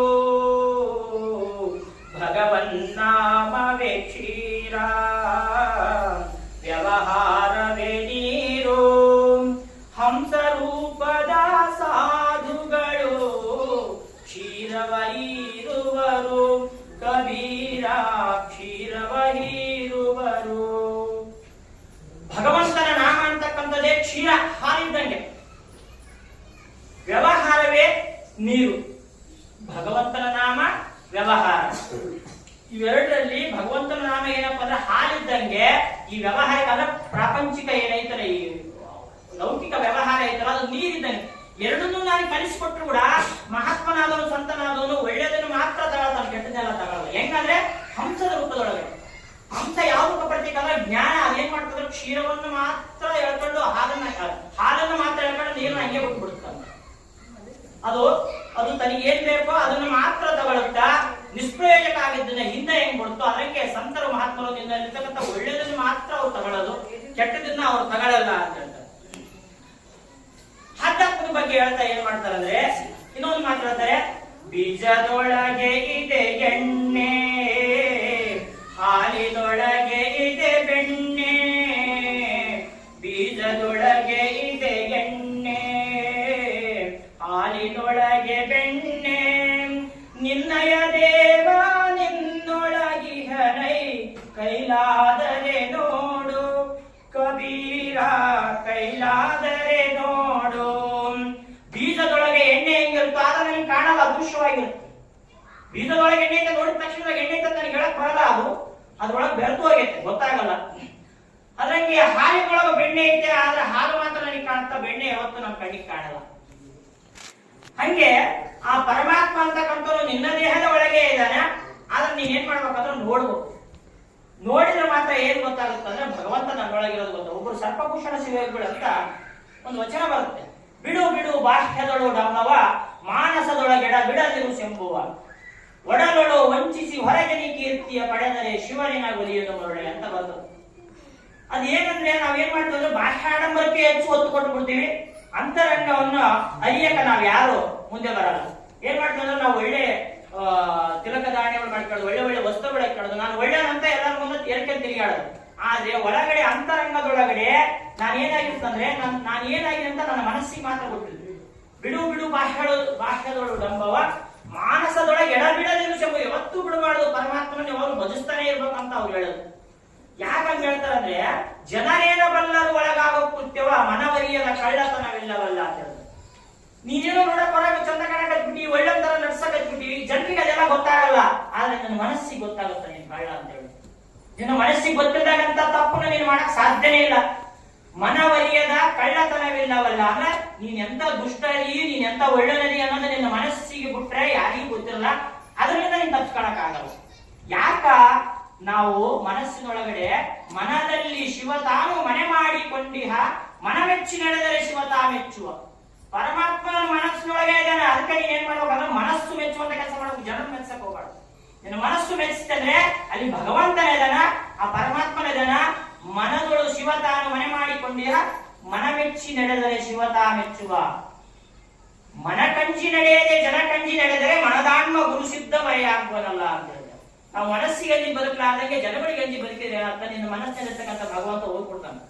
ಆತ ಅಲ್ಲೇ ಇದ್ದಾನಂದ್ರೆ ನಾನು ಯಾವತ್ತು ಮನಸ್ಸಿಗೆ ಒಪ್ಪಿರುವಂತ ಕೆಲಸ ನಾನು ಏನೋ ಕೆಟ್ಟ ಕೆಲಸ ಮಾಡಿದ್ರೆ ನನ್ನ ಮನಸ್ಸು ಗ್ಯಾರಂಟಿ ಹೇಳುತ್ತೆ. ಬೇರೆ ಯಾರು ಹೇಳದೆ ಇರ್ಬೋದು, ನನ್ನ ಮನಸ್ಸಿನಿಂದ ನಾನು ತಪ್ಪಿಸ್ಕೊಳಕ್ ಆಗಲ್ಲ, ನೀನು ಮಾಡೋ ತಪ್ಪು ಅಂತ 100% ಹೇಳುತ್ತೆ. ಮನಸ್ಸನ್ನ ದಾಟಿ ನಾನು ಏನು ಮಾಡಕ್ ಇರಲ್ಲ. ಜಪಮಾಲೆ, ಇನ್ನೊಂದು ಜಪಮಾಲೆಯು ತಿರುಗುತ್ತಲೇ ಉರುಳಿತು ಯುಗವೊಂದು, ಜಪಮಾಲೆಯು ತಿರುಗುತ್ತಲೇ ಉರುಳಿತು ಯುಗವೊಂದು, ಚಂಚಲ ಮನದ ತಿರುಗಾಟ ನಿಲ್ಲಲಿಲ್ಲವಿನ್ನು ಕಬೀರ ನಿಲ್ಲಲಿಲ್ಲವಿನ್ನು. ಜಪಮಾಲೆ ತಿರುಗುತ್ತಾನೆ ಇದೆ, ನಾಮಸ್ಮರಣೆ ಆಗ್ತಾನೆ ಇದೆ, ಆದ್ರೆ ಮನಸ್ಸು ಚಂಚಲವಾಗಿದೆ. ಮನಸ್ಸು ನಿಲ್ಲುವವರೆಗೂ ಆ ಜಪಕ್ಕೆ ನಿಮಗೆ ಪ್ರತಿಫಲ ಸಿಗಕ್ ಸಾಧ್ಯನೇ ಇಲ್ಲ. ಜಪಮಾಲೆ ತಿರುಗುತ್ತಾ ತಿರುಗುತ್ತಾ ತಿರುಗುತ್ತಾ ಯುಗಗಳೇ ಉರುಳೋಗ್ಯವ, ಆದ್ರೆ ನಿನ್ನ ಮನಸ್ಸು ಮಾತ್ರ ಚಂಚಲವನ್ನು ಬಿಟ್ಟು ಈ ಕಡೆ ಬಂದೇ ಇಲ್ಲ ಹೊರಗಡೆ. ಅದಕ್ಕೆ ಏನ್ ಮಾಡ್ಬೇಕಂದ್ರೆ ಜಪ ಮಾಡೋದ್ರ ಜೊತೆಗೆ ಏನ್ ಮಾಡ್ಬೇಕಂದ್ರೆ ನಿನ್ನ ಮನಸ್ಸು ಅಲ್ಲಿ ಪ್ರೆಸೆಂಟ್ ಆಗಿರ್ಬೇಕು. ಮನಸ್ಸು ಅಲ್ಲಿ ಇಲ್ಲ, ನೀನ್ ಜಪ ಮಾಡಕತ್ತಿ, ನಿನ್ನ ಮನಸ್ಸು ಚಂಚಲವಾಗಿರ್ತದೆ, ಆ ಒಂದು ಜಪಕ್ಕೆ ನಿನಗೆ ಪ್ರತಿಫಲ ಸಿಗಲ್ಲ ಅನ್ನೋ ಮಾತಲ್ಲಿ ಕಬೀರ್ ಹೇಳ್ತಾರೆ. ಆಮೇಲೆ ಸಕಾಮ ಸ್ಮರಣೆಯ ಗೈದರೆ ದೊರಕುವುದುತ್ತಮ ಲೋಕ, ಸಕಾಮ ಸ್ಮರಣೆಯು ಗೈದರೆ ದೊರಕುವುದುತ್ತಮ ಲೋಕ, ನಿಷ್ಕಾಮ ಸ್ಮರಣೆ ಗೈದರೆ ಪಡೆವನು ಆಲೋಕ, ಕಬೀರ ಪಡೆವನು ಆಲೋಕ. ಸಕಾಮ ಸ್ಮರಣೆ ಅಂತ ಒಂದು ಸ್ಮರಣೆ. ಸಕಾಮ ಅಂದ್ರೆ ನಾನು ನಾಮಸ್ಮರಣೆ ಮಾಡ್ತಾ ಇದೀನಿ, ಅದರಿಂದ ಏನೋ ಒಂದು ಅಪೇಕ್ಷೆ ಕೇಳಕತ್ತೀನಿ, ನನಗೆ ಅದಾಗಬೇಕು, ನನಗೆ ಕೆಲಸ ಇದಾಗಬೇಕು, ಅವೆಲ್ಲ ಆಗ್ತಾವ. ಯಾಕಂದ್ರೆ ಭಗವನ್ ನಾಮದಲ್ಲಿ ಇರ್ತಕ್ಕಂಥ ಶಕ್ತಿ ಅದು. ಅದು ಸಕಾಮ ಸ್ಮರಣೆಯಾಗೈದರೆ ಏನಾಗುತ್ತಂದ್ರೆ ದೊರಕುವುದು ಉತ್ತಮ ಲೋಕ. ನೀನ್ ಏನ್ ಕೇಳ್ತಾ ಆ ಲೋಕ ಅಂದ್ರೆ ನೀನ್ ಏನ್ ಕೇಳ್ತಾ ಅವೆಲ್ಲ ಸಿಗ್ತಾವ. ಆದ್ರೆ ನಿಷ್ಕಾಮ ಸ್ಮರಣೆ ಮಾಡಿದ್ರೆ ಪಡೆಯುವುದು ಆ ಲೋಕ ಅಂತ ಹೇಳೋದು. ಅಂದ್ರೆ ಮುಕ್ತಿಯ ಲೋಕವನ್ನು ಪಡ್ಕೊಳ್ಬೇಕಂದ್ರೆ ನಾನು ನಿಷ್ಕಾಮ ಸ್ಮರಣೆ ಮಾಡಿರ್ಬೇಕು. ನೀನ್ ಸಕಾಮ ಸ್ಮರಣೆ ಮಾಡಿರೋದ್ರಿಂದ ನೀನ್ ಏನ್ ಅಪೇಕ್ಷೆ ಪಟ್ಟಿ ಅವೆಲ್ಲ ಸಿಕ್ಕುವುದು ಈಗ ಲೌಕಿಕ ಜೀವನದಾಗ. ಆದ್ರೆ ನಿಷ್ಕಾಮ ಸ್ಮರಣೆ ಯಾವಾಗ ಮಾಡ್ತೋ ಅವಾಗ ತನ್ನ ಲೋಕವನ್ನೇ ಆತ ನೀನ್ ಏನ್ ಮಾಡ್ತಾನೆ ಕೊಡ್ತಾನೆ. ಅಂದ್ರೆ ಮುಕ್ತಿಗೆ ನೀನು ಅರ್ಹನಾತಿ ಅಂತ ಹೇಳ್ತಾರೆ. ದೇವಿ ಮಹಾತ್ಮ ಒಳಗಡೆ ಒಂದು ಲೈನ್ ಬರ್ತದೆ, ಆಸೆ ಇಲ್ಲದೆ ಭಜಿಸಿದವನಿಗೆ ಏಸು ಏಳಲ್ಲಿ ದಾಸಿ ಆಗುವಳ ಆಸು ಪುರುಷಿಗೆ ಕೊಡುವಳ ಈ ಸಾಯುಜ್ಯ ಮುಕ್ತಿಯನ್ನು. ಆ ಜಗನ್ಮಾತೆ ಏನ್ ಮಾಡ್ತಾಳೆ ಅಂದ್ರೆ ಆಸೆ ಇಲ್ಲದೆ ಭಜಿಸಿದವನಿಗೆ ಏಸು ಏಳಲಿ ದಾಸಿ ಆಗುವಳ ಆಸು ಪುರುಷಿಗೆ ಕೊಡುವಳ ಈ ಸಾಯುಜ್ಯ ಮುಕ್ತಿಯನ್ನು. ಅವಳು ಏನ್ ಮಾಡ್ತಾಳೆ ಅಂದ್ರೆ ನೀನು ಆಸೆ ಇಲ್ಲದೆ ಭಜಿಸಿದ್ರೆ ನಿನ್ನ ದಾಸಿ ಆಗಿಬಿಡ್ತಾಳೆ. ನಿನ್ನ 24 ಗಂಟೆ ನಿನ್ನಿಂದ ತಿರುಗಾಡ್ತಾಳೆ, ನೀನ್ ಎಲ್ಲಿ ಹೋದ್ರೂ ನಿನ್ನ ಕಾಪಾಡ್ತಾಳೆ. ಆಮೇಲೆ ಏನಾಗುತ್ತಂದ್ರೆ ಸಾಯುಜ್ಯ ಮುಕ್ತಿಯನ್ನು ಕೊಡ್ತಾಳೆ. ತನ್ನ ಸಾನ್ನಿಧ್ಯದಲ್ಲಿ ಇರುವಂತಹ ಒಂದು ಏನ್ ಕೊಡ್ತಾಳೆ ಆತಗ ಸ್ಥಿತಿಯನ್ನು ಕೊಡ್ತಾಳೆ, ಮುಕ್ತಿಯನ್ನು ಕಾಣಿಸ್ತಾಳೆ. ಅಂದ್ರೆ ತನ್ನ ಒಳಗಡೆ ಅವಳನ್ನ ಐಕ್ಯ ಮಾಡಿಕೊಳ್ತಾಳೆ ಅಂತ ದೇವಿ ಮಹಾತ್ಮ ಬರ್ತದೆ. ಆಮೇಲೆ ಇನ್ನೆರಡು ಆತ್ಮ ಅನ್ನೋದು ಆಗಲೇ ಹೇಳಿದ್ದು, ಅತ್ಯಾನಂದ ಪಡೆದವನು ಏನ್ ಮಾಡ್ತಾನಂದ್ರೆ ಈ ಧರಣಿಯಲ್ಲಿ ನಿಶ್ಚಿಂತನಾಗಿರ್ತಾನ ಅಂತ ಹೇಳಿದ್ರು. ಪ್ರೇಮ ಆಗಲೇ ಹೇಳಿದ್ವಿ, ಪರಮಾತ್ಮ ಪ್ರೇಮ ಅಂದ್ರೆ ಪರಮಾತ್ಮ ಬಿಟ್ಟು ಬೇರೆ ಇಲ್ಲ ಅಂತ. ಇದು ಒಂದು ದೋಹೆ, ಪ್ರೇಮದ ಮೇಲೆ ಒಂದು ದೋಹೆ ನಾನು ಆಯ್ಕೆ ಮಾಡ್ಕೊಂಡಿನಿ. ಗ್ರಂಥ ಗ್ರಂಥಗಳ ನೋದಿದವನು ಪಂಡಿತನಲ್ಲ ಖಂಡಿತ. ಗ್ರಂಥ ಗ್ರಂಥಗಳ ನೋದಿದವನು ಪಂಡಿತನಲ್ಲ ಖಂಡಿತ. ಪ್ರೇಮವೆಂಬ ಎರಡಕ್ಷರವನು ಅರಿತವನೇ ಪಂಡಿತ. ಕಬೀರ ಅರಿತವನೇ ಪಂಡಿತ. ಗ್ರಂಥಗಳನ್ನು ನಾನು ಓದಿದ ಮಾತ್ರಕ್ಕೆ ನಾನು ಪಂಡಿತನಾಗಲ್ಲ. ಒಂದ್ಸಾರಿ ಕಾಶಿ ಒಳಗಡೆ ಇದು ನಡೆದಿತ್ತ. ಸರ್ವಾನಂದ ಅಂತ ಒಬ್ಬ ಮಹಾಪಂಡಿತ ಇದ್ದ. ಸರ್ವಾನಂದ ಅಂತ ಆತನ ಹೆಸರು. ಆತ ಮಹಾಪಂಡಿತ, ಎಲ್ಲ ವೇದ ಶಾಸ್ತ್ರಗಳು ಅಧ್ಯಯನ ಮಾಡಿದ್ದ. ಅವನಿಗೆ ಗರ್ವ ಇತ್ತು, ನಾನು ದೊಡ್ಡ ಪಂಡಿತ. ಗರ್ವನ ಜ್ಞಾನದಿಂದ ಒಂದಿಷ್ಟು ಗರ್ವ ಬರುತ್ತೆ, ಅಹಂಕಾರ ಬರುತ್ತೆ. ಅದನ್ನ ಯಾರು ಮೀರಿ ಹೋಗ್ತಾನೋ ಅವನು ಮಹಾತ್ಮನಾಗಿಬಿಡ್ತಾನೆ. ನನ್ನೊಳಗೆ ಜ್ಞಾನ ಬಂತು, ನನಗೇನೋ ಸಿಕ್ತನ್ ಮಾತ್ರಕ್ಕೆ ನಾವು ನಮ್ಮ ಅಹಂಕಾರವನ್ನು ಕೊಡ್ತಕ್ಕಲ್ಲ. ಒಂದ್ಸಾರಿ ಏನಾಗುತ್ತಂದ್ರೆ ಸ್ವಾಮಿ ವಿವೇಕಾನಂದರು ಚಿಕಾಗೋಕ್ಕೆ ಹೋಗಿ ಎಲ್ಲ ನಮ್ಮ ಪಾಶ್ಚಿಮಾತ್ಯ ಒಂದು ಪ್ರಯಾಣವನ್ನೆಲ್ಲ ಮುಗಿಸ್ಕೊಂಡು ಬಂದ್ಮೇಲೆ ಏನ್ ಮಾಡ್ತಾರೆ, ನಮ್ಮ ದೇಶಕ್ಕೆ ಬಂದ್ಮೇಲೆ ಕೋಲ್ಕತ್ತಾಕ್ಕೆ ಹೋದಾಗ ಸ್ವಾಮಿ ಬ್ರಹ್ಮಾನಂದ್ರ ಅವ್ರನ್ನ ಸ್ವಾಗತ ಮಾಡಕ್ ಹೋಗ್ತಾರೆ. ಹೂವಿನ ಹಾಕಿ ಅವ್ರನ್ನ ಸ್ವಾಗತ ಮಾಡ್ತಾರೆ. ಸ್ವಾಮಿ ಬ್ರಹ್ಮಾನಂದ ಸ್ವಾಗತ ಮಾಡಿದ ತಕ್ಷಣ ಸ್ವಾಮಿ ವಿವೇಕಾನಂದ ಏನಕ್ಕೆ ಹೋಗ್ಬಿಟ್ಟಿರ್ತಾರ, ಅವ್ರೆಲ್ಲ ಪಾಶ್ಚಿಮಾತ್ಯ ಶಿಷ್ಯರೆಲ್ಲ ಬಂದ್ಬಿಟ್ಟಾರ. ಅವ್ರ ಜೊತೆಗೆ ಮತ್ತೆ ಹೆಂಗ ಏನ ಭಯ ಬಂದ್ಬಿಟ್ಟಿರ್ತಾರೆ ಬ್ರಹ್ಮಾನಂದ್ರಿಗೆ. ಅವರೆಲ್ಲ ಬಹಳ ತಿರುಗಾಡಿ ಬಂದವರು, ದೊಡ್ಡ ಈಗ ಜಗತ್ ವಿಖ್ಯಾತಿಯನ್ನು ಪಡೆದು ಬಂದ್ಬಿಟ್ಟಿರ್ತಾರೆ ವಿವೇಕಾನಂದರು. ಹೆಂಗ್ ಮಾಡ್ಬೇಕಂತ ಹೋಗಿ ಹೂವಿನ ಹಾಕಿದ ತಕ್ಷಣ ಸ್ವಾಮಿ ವಿವೇಕಾನಂದ ಏನ್ ಮಾಡ್ತಾರೆ ಅಂದ್ರೆ ಶಿರಬಾಗಿ ನಮಸ್ಕಾರ ಮಾಡ್ತಾರೆ. ಬ್ರಹ್ಮಾನಂದ ಮಾಡಿ ಏನಂತಾರೆ, ಗುರುವಿನ ಮಾನಸ ಪುತ್ರ ಗುರುವಿಗೆ ಸಮ ಅಂತ ನಮಸ್ಕಾರ ಮಾಡ್ತಾರೆ ವಿವೇಕಾನಂದ. ಬ್ರಹ್ಮಾನಂದನ ರಾಮಕೃಷ್ಣ ಪರಮಹಂಸರು ಮಾನಸ ಪುತ್ರ ಅಂತ ಕರೀತಿರ್ತಾರೆ ಸ್ವಾಮಿ ಬ್ರಹ್ಮಾನಂದನ. ಅವಾಗ ಬ್ರಹ್ಮಾನಂದ್ರ ಏನ್ ಮಾಡ್ತಾರ, ತಂದೆಯ ದೊಡ್ಡ ಮಗ ತಂದೆಗೆ ಸಮ ಅಂತ ಮತ್ತೆ ಅವ್ರಿಗೆ ಕೈ ಬಿಡ್ತಾರೆ. ಅಂದ್ರೆ ತಂದೆಯ ದೊಡ್ಡ ಮಗ ತಂದೆಗೆ ಸಮ ಅಂದ್ರೆ ವಿವೇಕಾನಂದರು ದೊಡ್ಡ ಮಗ ಇದ್ದಂಗೆ ರಾಮಕೃಷ್ಣ ಪರಮಹಂಸರಿಗೆ. ಅದಕ್ಕೆ ನೀನ್ ತಂದೆಗೆ ಸಮ ಅಂದ್ರೆ ನೀನ್ ಮಾನಸ ಪುತ್ರ ಅಲ್ಲ, ನೀನು ಗುರುವಿಗೆ ಸಮ ಅಂತ ವಿವೇಕಾನಂದರು ಕೈ ಬಿಡ್ತಾರೆ. ಅಂದ್ರೆ ಇಲ್ಲಿ ಅಹಂಕಾರ ತ್ಯಾಗ ಬಹಳ ಇಂಪಾರ್ಟೆಂಟ್. ನಾನು ದೊಡ್ಡ ವಿಖ್ಯಾತಿ ಬಂದ್ಬಿಟ್ಟಿನ ಅಂತ ಅಹಂ ತೋರಿಸಿದ್ರೆ ಅದು ಬೇರೆ ಆಗಿಬಿಡ್ತದೆ. ಆದ್ರೆ ಅವರು ತೋರ್ಸಕ್ ಆಗಲಾರದು. ಒಂದ್ಸಾರಿ ಹಿಂಗೆ ನಡೀತ್ತೆ. ಇನ್ನೊಂದ್ಸರಿ ಏನಾಗುತ್ತೆ ಅಂದ್ರೆ ವಿವೇಕಾನಂದರು ರಾಮಕೃಷ್ಣ ಮಿಷನ್ ಎಲ್ಲ ಸ್ಥಾಪನೆ ಮಾಡಿದ ಮೇಲೆ ಆ ಕೆಲಸಗಳನ್ನೆಲ್ಲ ಒದ್ದಾಡಿ ಓಡಾಡಿ ಎಲ್ಲ ಒಂದ್ಸಾರಿ ಏನಾಗುತ್ತೆ ಅಂದ್ರೆ ಹಿಂಗೆ ಆಶ್ರಮದ ಹೊರಗಡೆ ಕಾಲ್ ಚಚ್ಕೊಂಡು ಕುಂತಿರ್ತಾರೆ. ಬಹಳ ಕಾಲು ನೋವಾಗ್ತಿದ್ರೆ ಶರಶ್ಚಂದ್ರ ಸ್ವಾಮಿ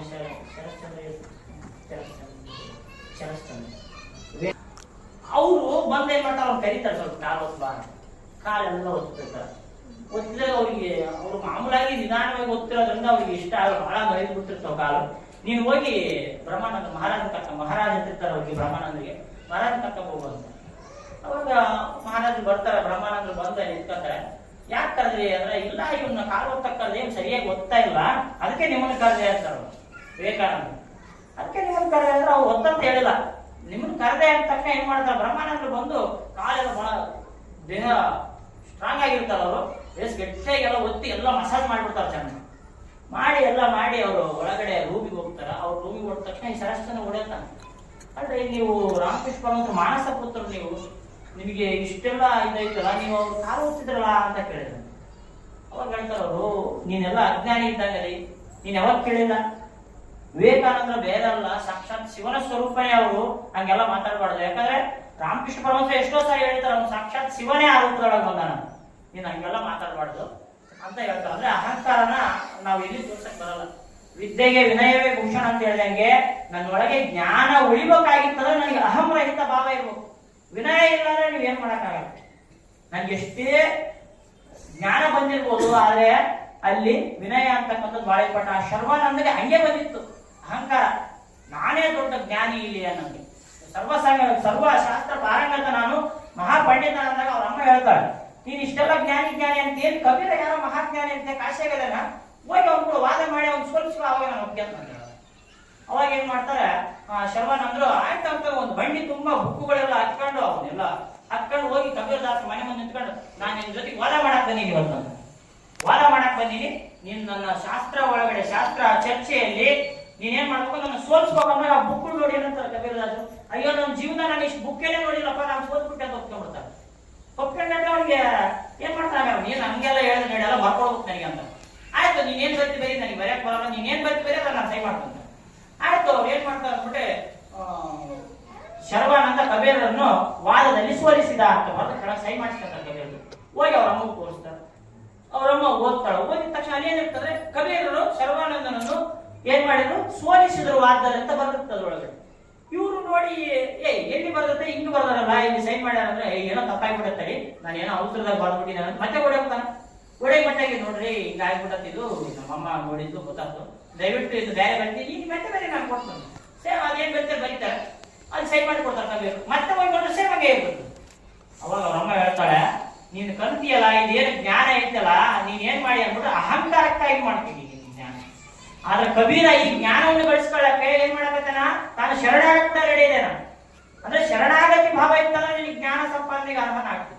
ಅದು ಬಿಟ್ಟು ನಿನ್ನೊಳಗೆ ಅಹಂಕಾರ ಇತ್ತಂದ್ರೆ ನಿನಗೆ ಜ್ಞಾನ ಸಿಗಲ್ಲ. ನಿನ್ನ ಜ್ಞಾನ ಎಲ್ಲ ಬರೀ ಅಹಂಕಾರಕ್ಕೆ ಮಾತ್ರ ಸೀಮಿತ.